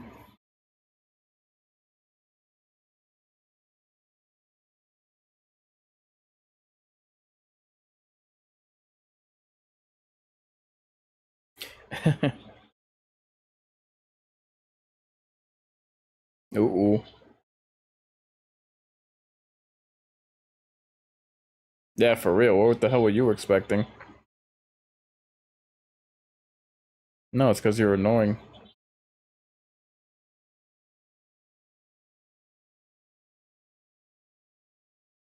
Hmm. Well said.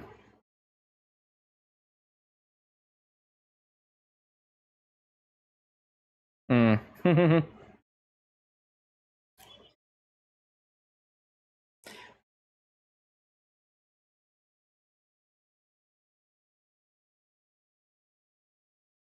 There should have been a parody. There should have been a parody that someone made between Godzilla minus one and Oppenheimer.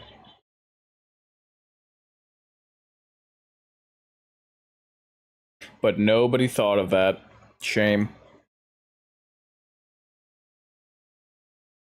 I should have thought of that when I was making the trailer for this. Maybe next time.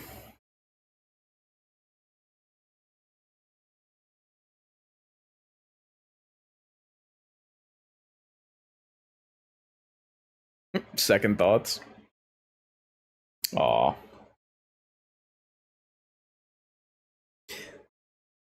That kid is so stinking cute. In a 2023 interview with the official Godzilla website, this movie's director spoke about emotionally what it was like to make a Godzilla film. He goes, quote, "For me, as soon as I saw my first kaiju film as a kid, and I realized that there was such a thing as making kaiju films, I knew where my life would lead. It's been over 50 years on that path, and I do feel it has been satisfied. I gave a lot, so perhaps I gave more than a little piece of myself. I gave a large part of myself. I have a big hole in my heart, and it's like, oh, it's people who have made Godzilla movies who are left with this feeling. While I film, I don't anticipate any of this, but after the movie is done, when it's out in the world, I feel this little empty place."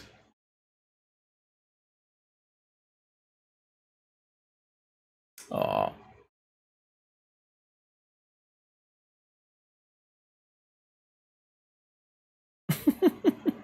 She's an ugly crier.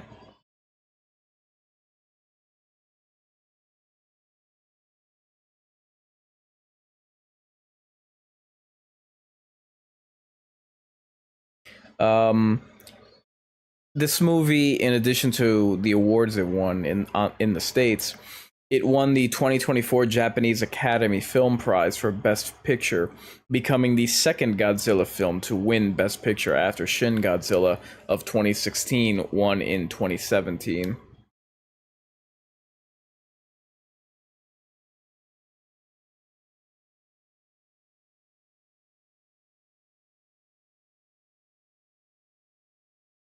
Sometimes a man gotta do what a man gotta do.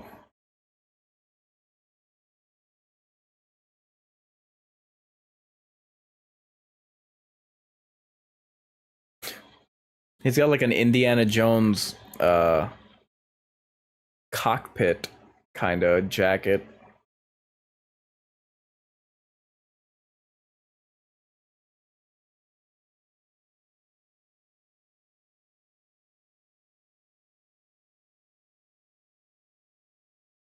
Nope, today's the day.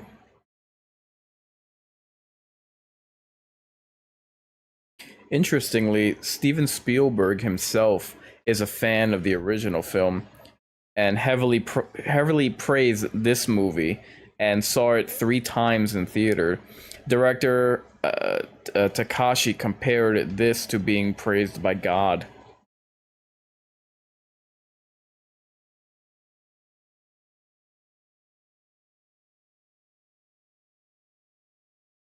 Yep, there's the payload.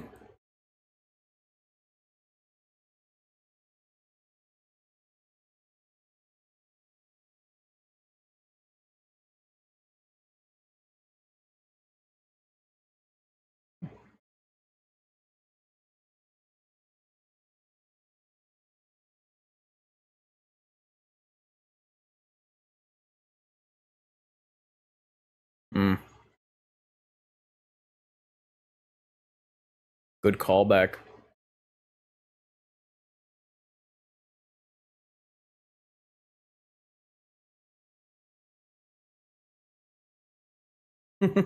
Grabs him by the collar. Mm. Yep.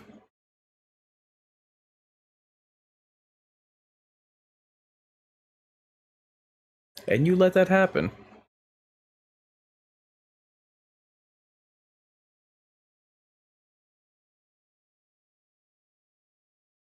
Ah, another good callback.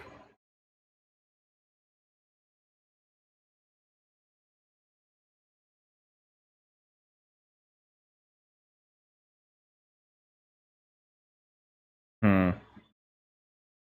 I'm telling you, man, this movie really does hit you in the feels. I like how these two men are like seemingly diametrically opposed, and this like reunited them,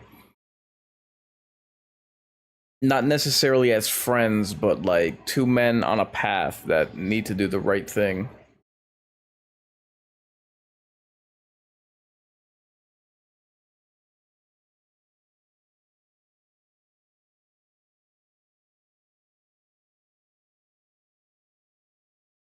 Um, so Takahashi, uh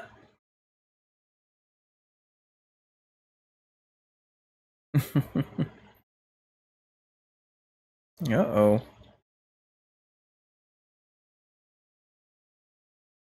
greenbacks.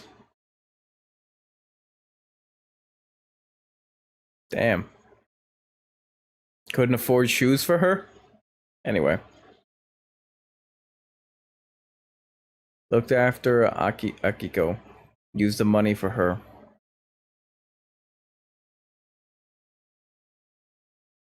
She's like, this dude skipped town.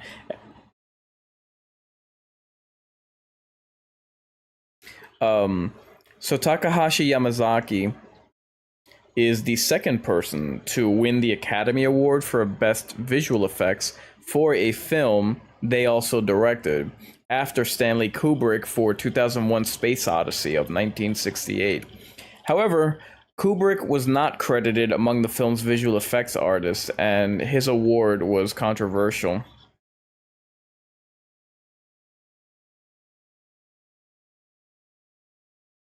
I don't usually talk about Rotten Tomatoes and their ratings, but this, upon debut, smart. Upon debut, the reviews from Americans were overall positive, although, as previously mentioned, some criticized and complained about the lack of Godzilla screen time. When the first negative review was posted, Yamazaki simply tweeted in response, "Finally, LOL."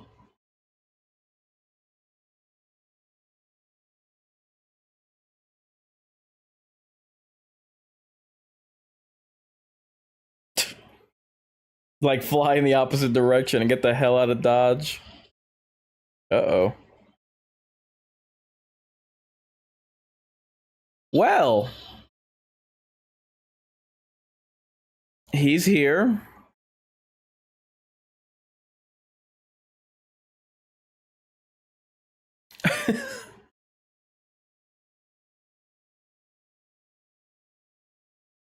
Yeah, how did you miss that?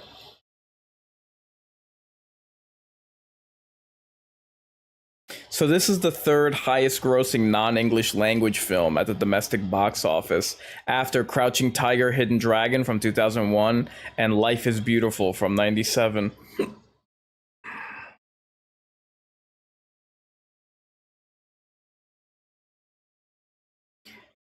Wow, we're almost at an hour 40. We got a half hour to go, and I feel like we've sped through this movie.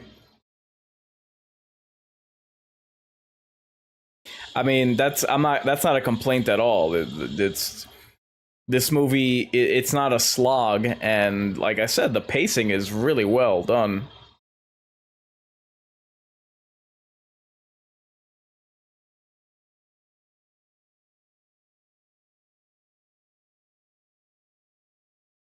Yeah, I was gonna say there's no back to that plane.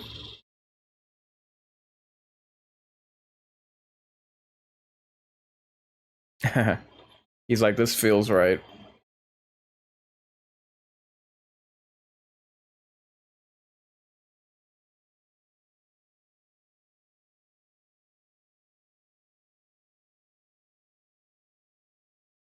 The way that its hands are open like that's also kind of creepy. Oh man.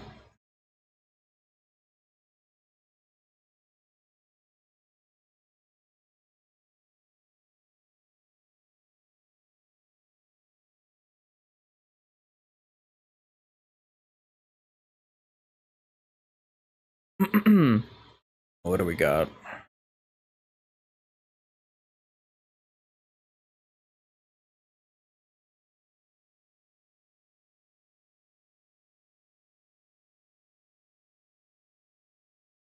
Godzilla -1 is the movie of the director with the most CGI shots, a total of 610. We're gonna hit the one. We just hit the 1 hour 40 minute mark.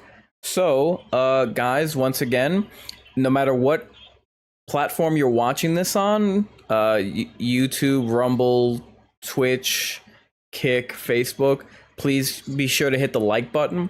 And if you can remember, if you're watching on YouTube, if you could do me the favor of voting in the totem poll, just take to the YouTube chat. And if you've been watching all along, what is your official film rating? And if you, even if you've seen the movie before, how would you rate the film?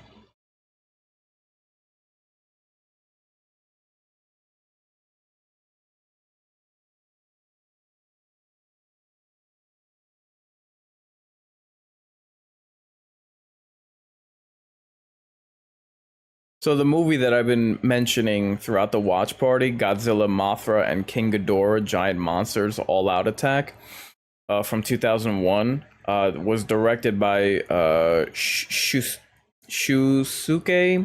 Kaneko. It's the personal favorite of this movie's director, Takahashi Yamazaki.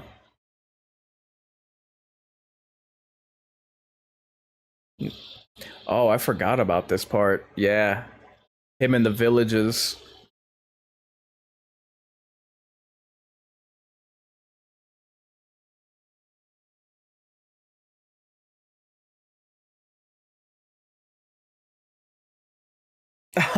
Well done. See, by using like those kind of like actiony shots sparingly, they have more impact. You know what I mean?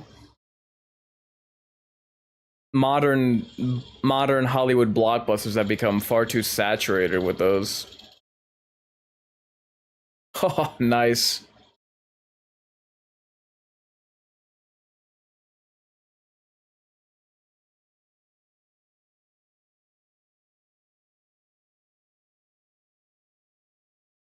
Smart.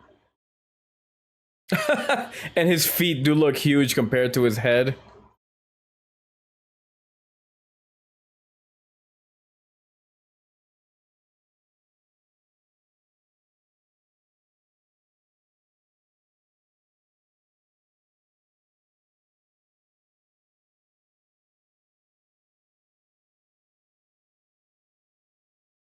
Yep.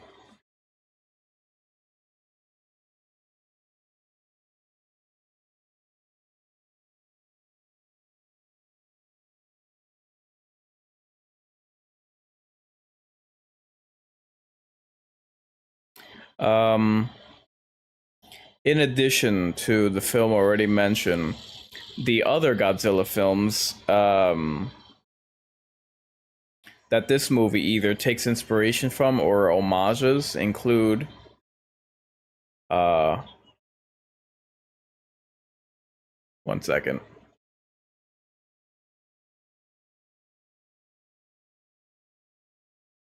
So the protagonist in this film being ordinary civilians, that takes cues from Godzilla Raids again in 1955 and includes both nice.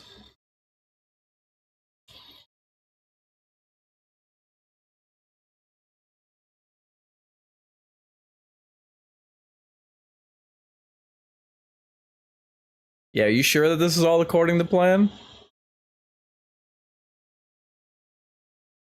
Oh, it is.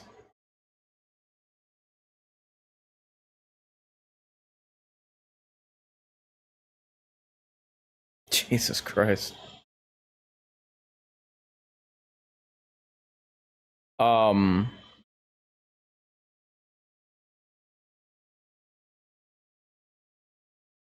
so that movie, Godzilla Raids Again, includes both films having pilots as main characters, and their characterizations are reminiscent of Isho Honda's Godzilla films. So the main protagonist here, Shikishima, shares his character motivation with the main protagonist of Godzilla vs. Megaguirus from 2000 and Godzilla against Mechagodzilla from 2002. The political background dealing with the US and Soviet tensions is an approach shared by The Return of Godzilla in 84. Ah, perfect use of the theme. Perfect timing, too. Godzilla's origins are explored similarly to Godzilla vs. King Ghidorah in 91, and likewise, the film shares the thematic climax of a ragtag group of people coming together to confront Godzilla from Shin Godzilla 2016.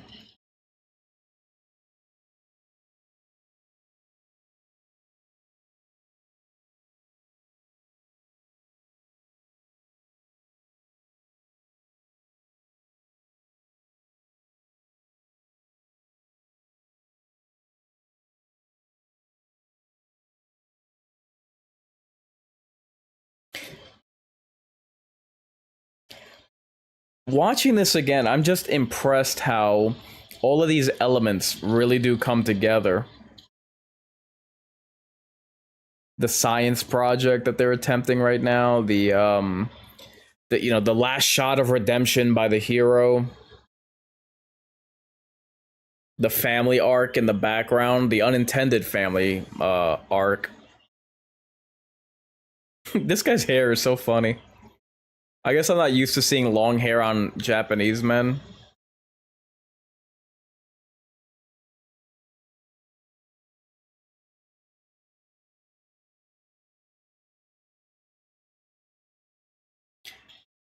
Oh my god, why the hell did you get that close?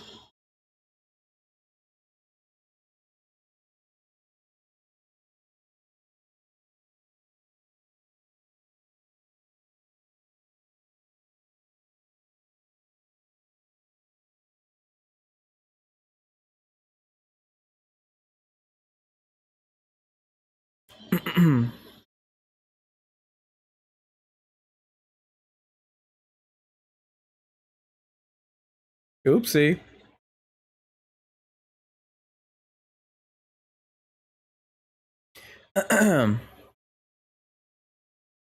Oopsie. Someone's got a hula hoop.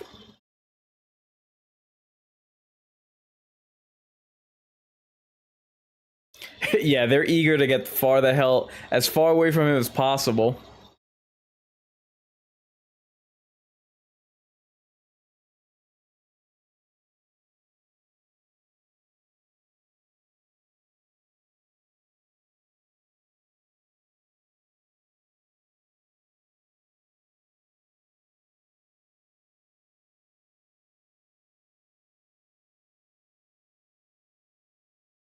Nice.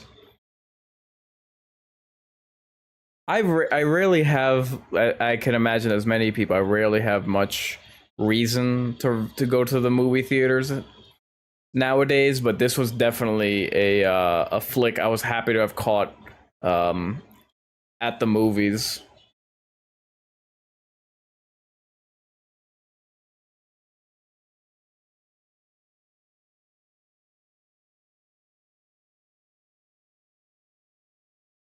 I forgot about that.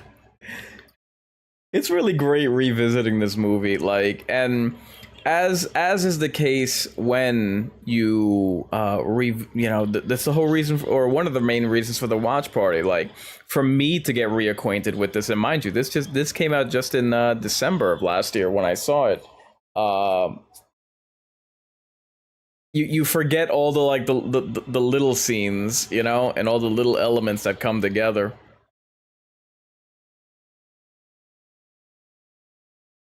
He's like, what the hell is this skirt that they fitted me with? I didn't ask for water wings.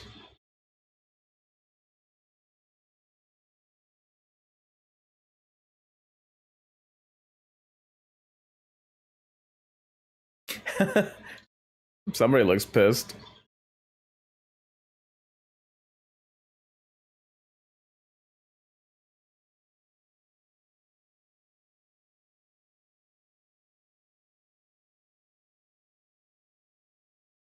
Uh-oh. Uh, and we didn't plan for this one.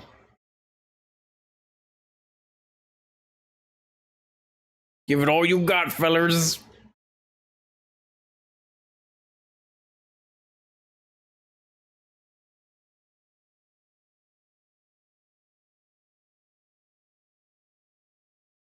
Jesus.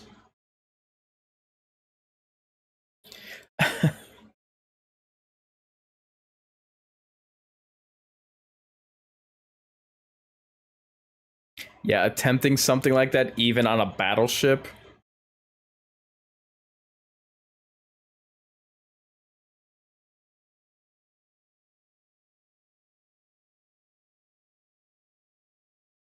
What are they looking at?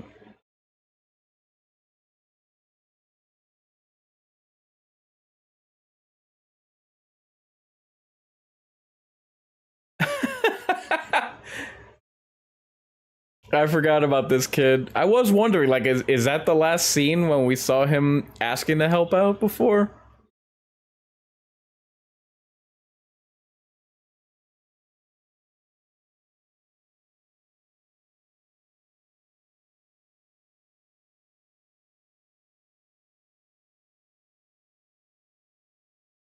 Yeah, the whole fleet out there.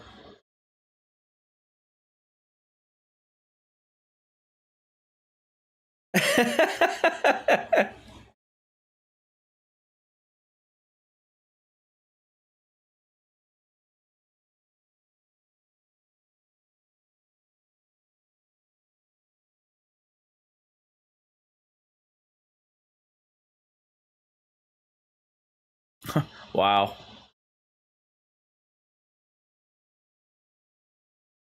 Yep. Pull that stubborn son of a bitch right up.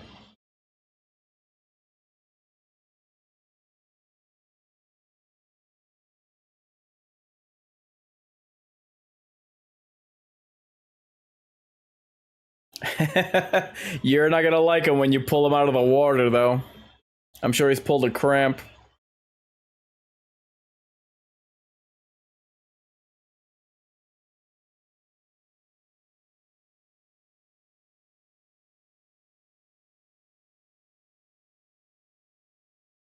Yep. And he ain't in no good mood.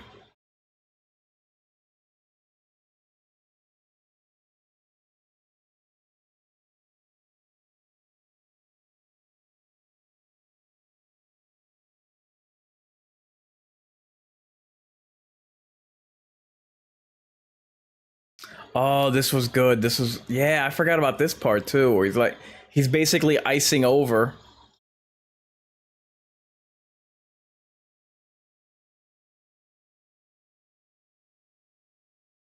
That looks so awesome. Jesus.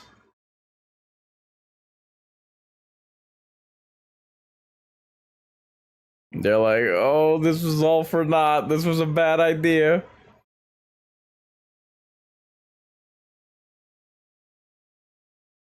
My God, this movie is just expertly executed. Truly, my hat goes off to this movie.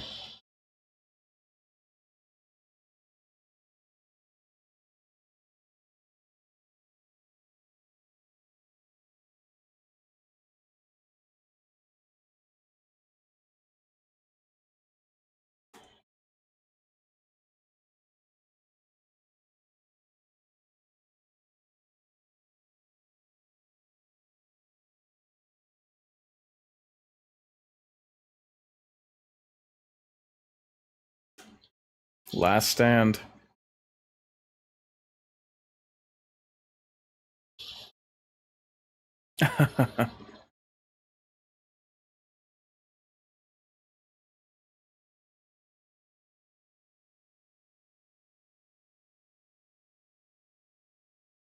They really did go all out to like stop this thing, and in the end, like all of their plans went awry except for the last one, the last ditch effort.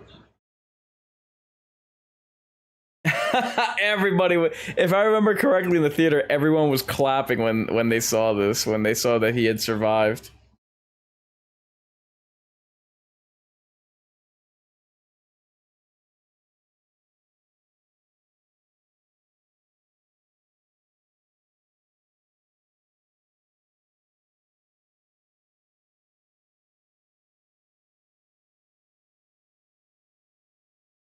You got that from The Dark Knight Rises. Don't lie.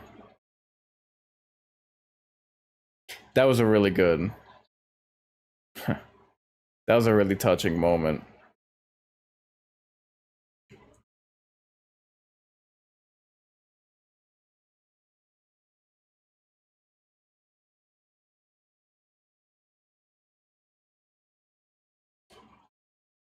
This was also kind of cool.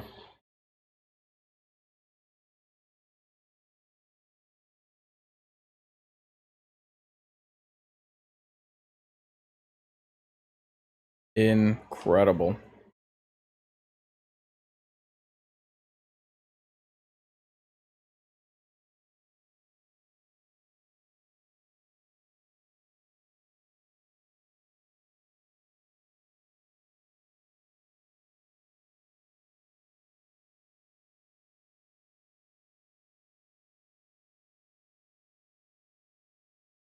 Absolutely.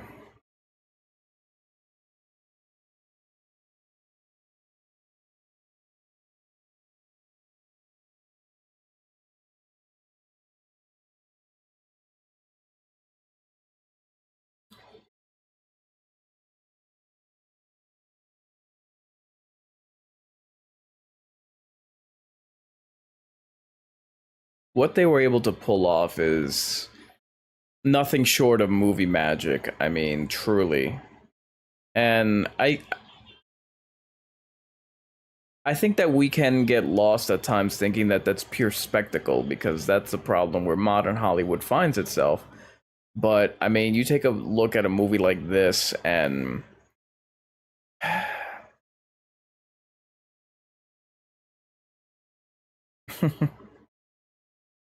it really does so much for a franchise. It does so much for film in general.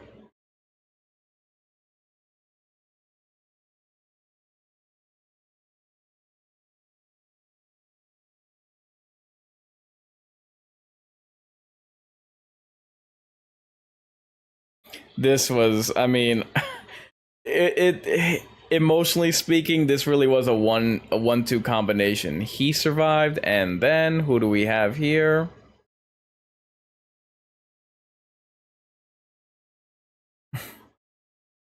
One big happy family.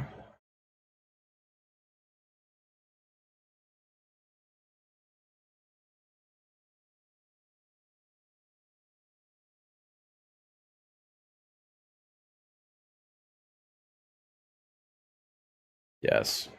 Yes, it can.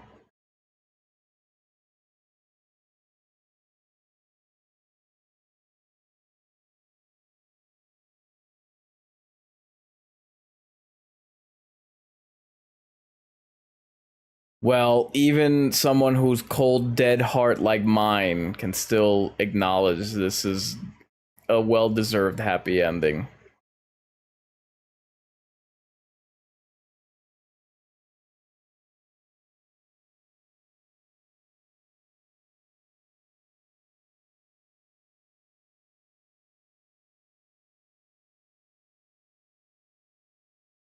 Uh oh.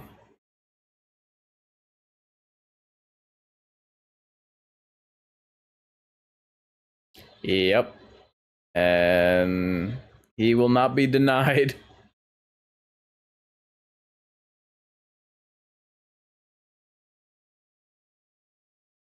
absolutely incredible.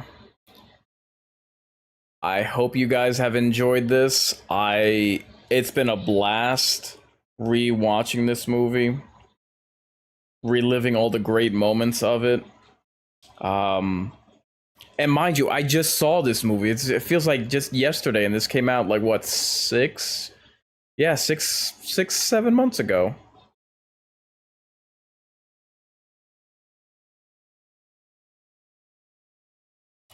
Okay. That neatly brings us along to And now his watch is ended. And now their watch is ended.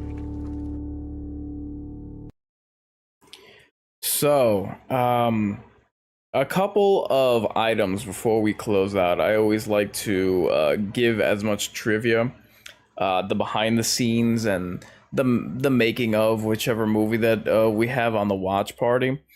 So prior to the film's release, director Takashi Yamazaki, he selected Godzilla films to re-release in Japanese cinemas in the lead up to this movie.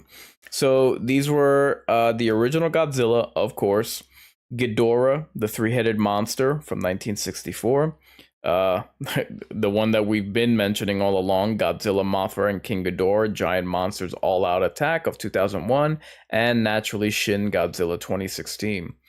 So, the director was a big fan of Shin Godzilla 2016, and its success and VFX is what finally motivated him to make his own film, though Yamazaki was admittedly hesitant in following it up, stating, quote, Shin Godzilla was amazing. When Toho asked me if I would do the next Godzilla movie, I could only think, I have to follow Shin? This inspired him to take his film in a different direction to avoid directly imitating it. Nevertheless, Yamazaki hosted a screening with director Hideaki Anno and revealed that Anno had actually stopped by during filming, much to the excitement of lead actors Yunosuke Kamiki and Minami Hamambe, who also starred in Anno's Shin Kamen Rider 2023. So Anno complimented Yamazaki's work and praised the Ginza scene in particular. So this movie went on. It grossed 11.4 million domestically in its opening weekend, more than any other Japanese live-action film. It's also the second most of any non-English live-action film after Hero 2002 with 17.8 million.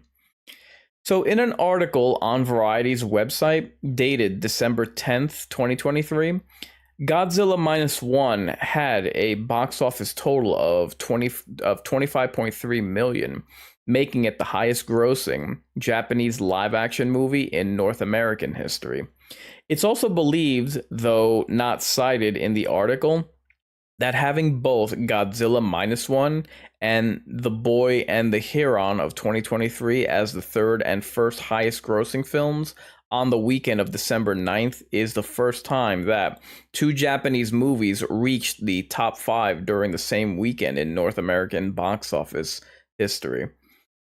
The box office run in North America managed to outgross its box office in Japan, which I didn't know that ahead of time.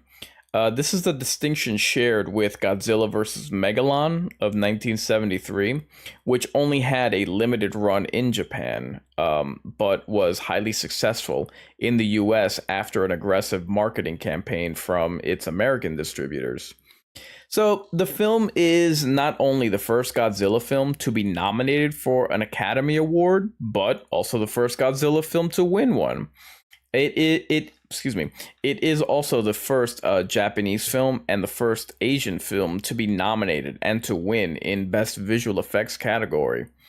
So, the first film to win, to be nominated was Godzilla 98.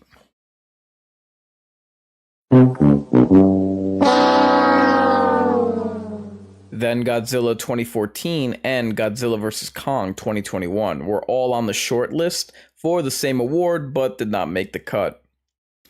So, I always like to give everyone watch recommendations based off the movie that we've just seen. There's a formula to it. A very simple formula. Make it a blockbuster, right? So, if you're in the mood to keep the party going, I would recommend the Korean horror movie, if I'm not mistaken, The Host, Godzilla 2014, and if you're thinking monkeys, you'd be surprised I am not recommending a King Kong film, but instead Dawn of the Planet of the Apes. That would be the sequel of the most recent reboot. So they have been in the most recent reboot of, let me see, 2009, if I'm not mistaken.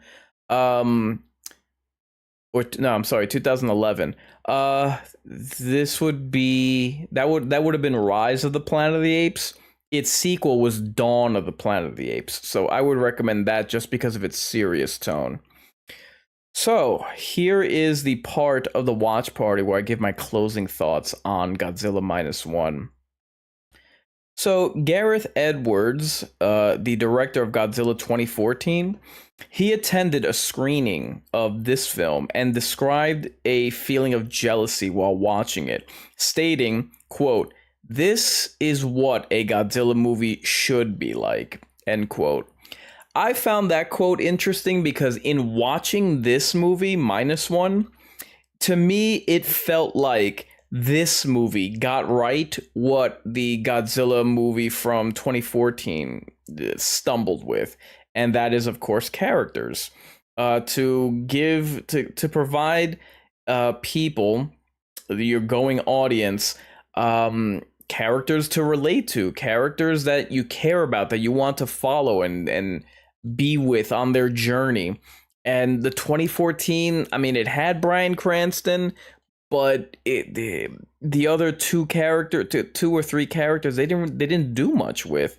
So unfortunately, you just had blandness, and you very much needed that.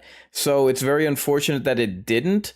But at the same time, good thing that we do have Godzilla -1 because it was able to nail that. It was, and much like Gareth Edwards himself said, the portrayals, the characterization, the character arcs that were portrayed in Godzilla -1, this is what a Godzilla movie should be like.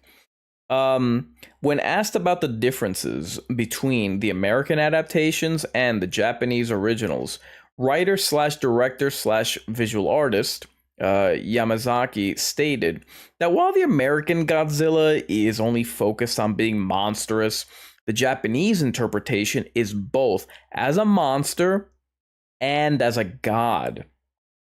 Elaborating, Yamazaki stated, quote, "The point of International Godzilla is that he's a really powerful monster, but the Japanese Godzilla is halfway a godlike creature in many ways. Not necessarily a religious god, but more like a Japanese god, a malevolent and destructive one," end quote.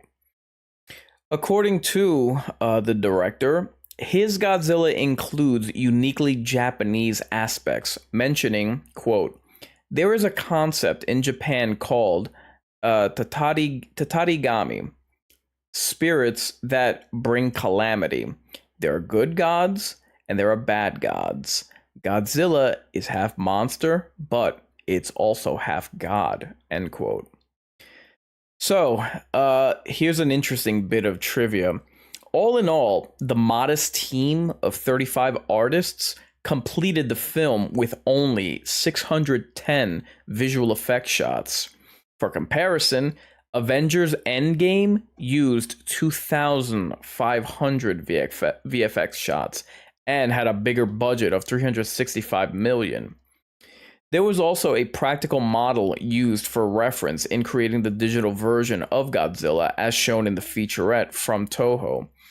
Over 100 of these VFX shots were water shots, a number that is almost unheard of in Japan, said visual effects director Kyoko Shibuya.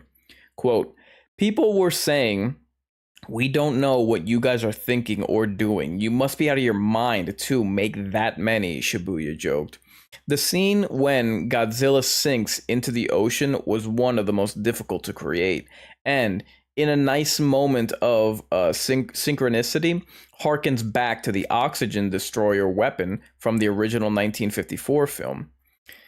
There was much speculation on the film's budget, with 15 million being a popular reported figure until being disproved by the director. The final budget was actually 1.5 billion yen, the same as Toho's prior installment Shin Godzilla. However, the current exchange rates, which lowered the value of the yen, meant this was only done for around 10 million USD. Both were still cheaper than Godzilla Final Wars 2004, which remains as Toho's most expensive Godzilla film, costing 1.9 billion yen.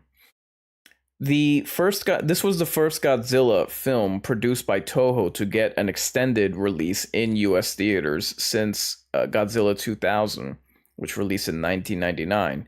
Most subsequent films were released directly to home media in the US, while Shin Godzilla 2016 was given a limited release by Funimation during the month of October 2016. Also, the first Godzilla film distributed solely by Toho International since up until Shin Godzilla 2016. Toho had to rely on US distributors to pick up and release their films. So, this film, Godzilla -1, beat every Hollywood MonsterVerse film at the Japanese box office, outgrossing each of their individual totals. This film had both substance and a style, both of which outdid its American counterparts from where I'm sitting. For anyone that ever says that characters don't matter in a horror movie, show them this movie critic. It goes to show how much more invested you can be in a movie once you actually care about the people who are supposed to be avatars for you. They're supposed to be assisting with the immersion into the film. It's wild that Hollywood has seemingly forgot that, but due to overindulgence with spectacle, with special effects, that's gotten lost. It's gotten lost in translation, and how ironic that it's taken an international film, a foreign film, to remind us of that. This film, I mean, I look at it, its depiction of the titular monster, and to me, it genuinely seems as though they reimagined Godzilla from the ground up. It's monstrously agile and ferocious from its opening shot, not even 5 minutes into the film. The feet give off such this menacing presence, and as I mentioned during the watch party, that might seem a silly thing to mention. However, on second thought, not really, because considering that it shakes the ground beneath its feet, it makes sense that its feet should be portrayed well, so they don't look so blocky and stumpy as opposed to its American version. The fact that it regenerates rather than merely being impenetrable, that was a nice touch. That differentiated this Godzilla from all others. And the fact that it gives that added bonus where you think you've managed to slay the beast, to kill the dragon, and yet it merely regenerates and obviously is even more pissed off for your attempts to slaughter it. The eyes. And it's strange that I know I mentioned during the watch party giving it a glazed over ghostly appearance in the eyes, but it is strange that often this is a a piece of the puzzle, a piece of the greater tapestry that isn't really considered that often, but it really should be, because the eyes of your monster are always important to its depiction. And finally, the protruding spikes, very well done. I remember leaving the theater, praising -1 to my watch party buddy Traumadom, and his response was, the one where Kong is carrying an infinity gauntlet. For the record, that was my joke. He just regurgitated it back to me. But no, the trailer for Godzilla X Kong: The New Empire had just released, if not that week, then recently. So that was fresh in his mind as well as many others. And keep something in mind. It's clear which of the two was receiving praise when the trailer for the American version released alongside the US release of the Japanese version, -1. Keep something in mind.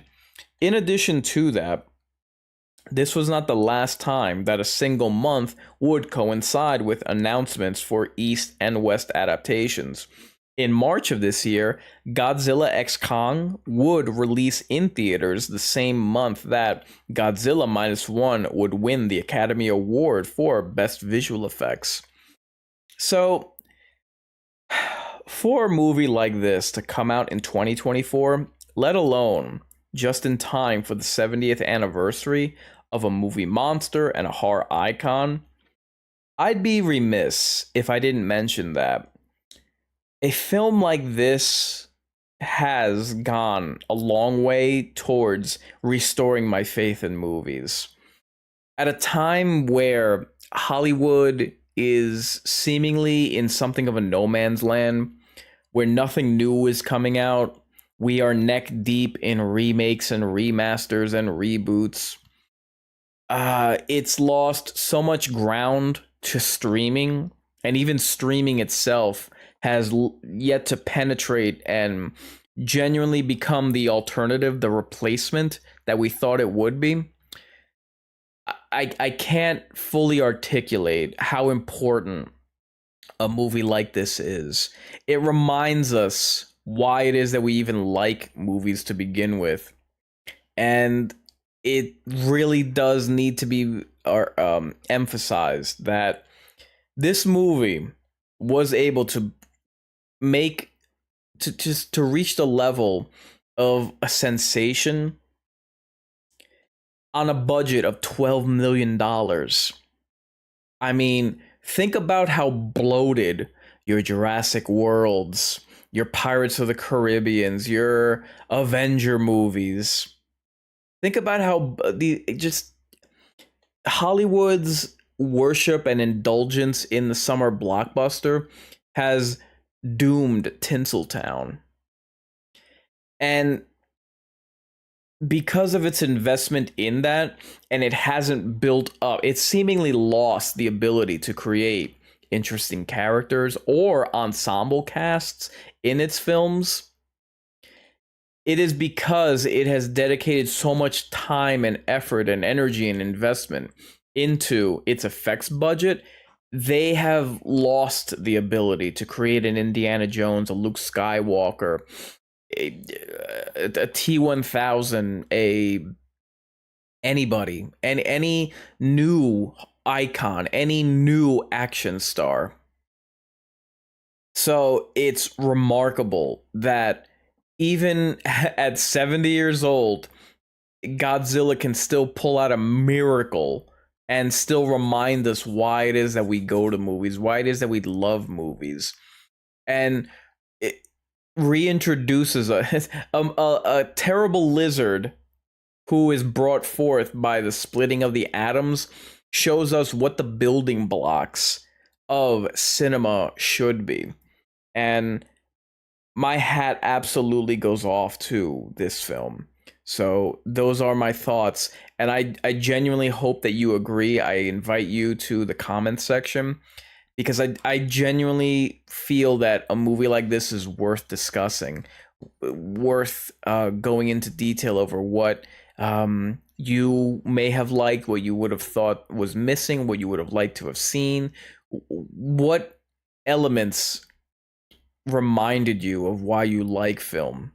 If your impression even was that deep, but after having seen it, after having rewatched it, I can't imagine that anyone would have anything but a deep, abiding love for this movie. So, those were my thoughts on Godzilla -1. If you like this watch party, like the video and share it with your friends. If you hated it, subscribe to my channel and share it with your enemies. So, what do we have on the scene in terms of Mind's Eye and Mind's Eye Theater?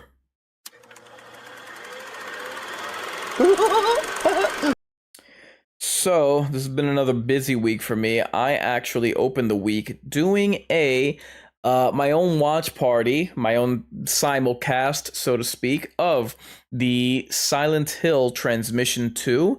That was on Monday. I invite you to watch that. And Tuesday, I began the June live stream, my playthrough of survival horror.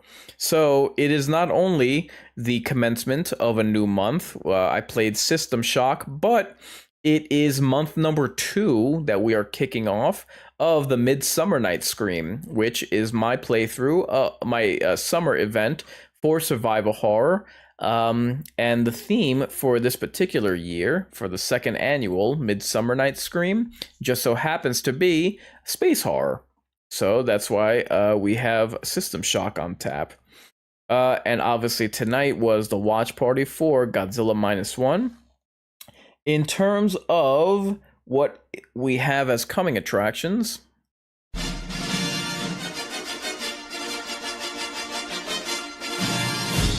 I ask that you join me next week. I will be on Tuesday, which is my normal streaming day. I will be continuing my playthrough of System Shock. That'll be round number 3. Why I say round number 3, even though I started this week, is because I just so happen to have a celebration on this Sunday. It will be the 3rd year anniversary of Mind Games.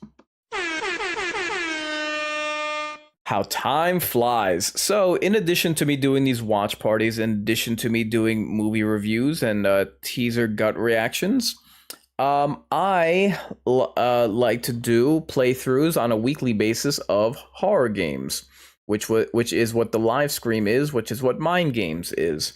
So, I have a pretty busy weekend. June 9th is the 3rd year anniversary of Mind Games. So, it will either be the case that, depending on my schedule, I'll either stream on Sunday. If not, I'll definitely stream on Monday just to celebrate. So that's important to me. Boy, I do have a trailer gut reaction for Alien Romulus. I want to get my thoughts out on that. But one of the items that was expressed during the Silent Hill transmission the day after, was the teaser trailer for Silent Hill, Return to Silent Hill. That takes precedent above everything. I will be doing a teaser gut reaction to that in a new format, just because how can I put it? The visuals were so short that it'd be difficult for me to speak on it without using stills. So that'll be a slight change up. It'll be more, as much as I like doing live video in the background of my voiceover, I think we're gonna have to use movie stills from the teaser in order for me to properly comment on each of these slides. So I have to get to writing out my full schedule for the Mind's Eye Theater, because I'm very behind with that, just so that I can keep up with it and get to my back catalog of movies that I want to feature on the watch party. However, considering that Killer Clowns from Outer Space released, I believe this week, if not last week. And keeping in mind that I believe that that franchise has an anniversary of its own, if not last year, this year. I'll be doing a watch party of that. I love that movie from the 80s. Ugh, such a great B movie. And additionally, this Sunday, like I mentioned, the Hotness TV magazine should be out this Sunday. So I'll be making an announcement of that on the socials, as well as on. You're bound to hear me talk about it on at least one of my live streams next week. So mark your calendars and say your prayers. I've been incarnate, offering a word of caution. Fear the worst, so long you recognize who's best. If you're resigned to your fate, time to subscribe to your fears. Warn your friends. Warn everyone.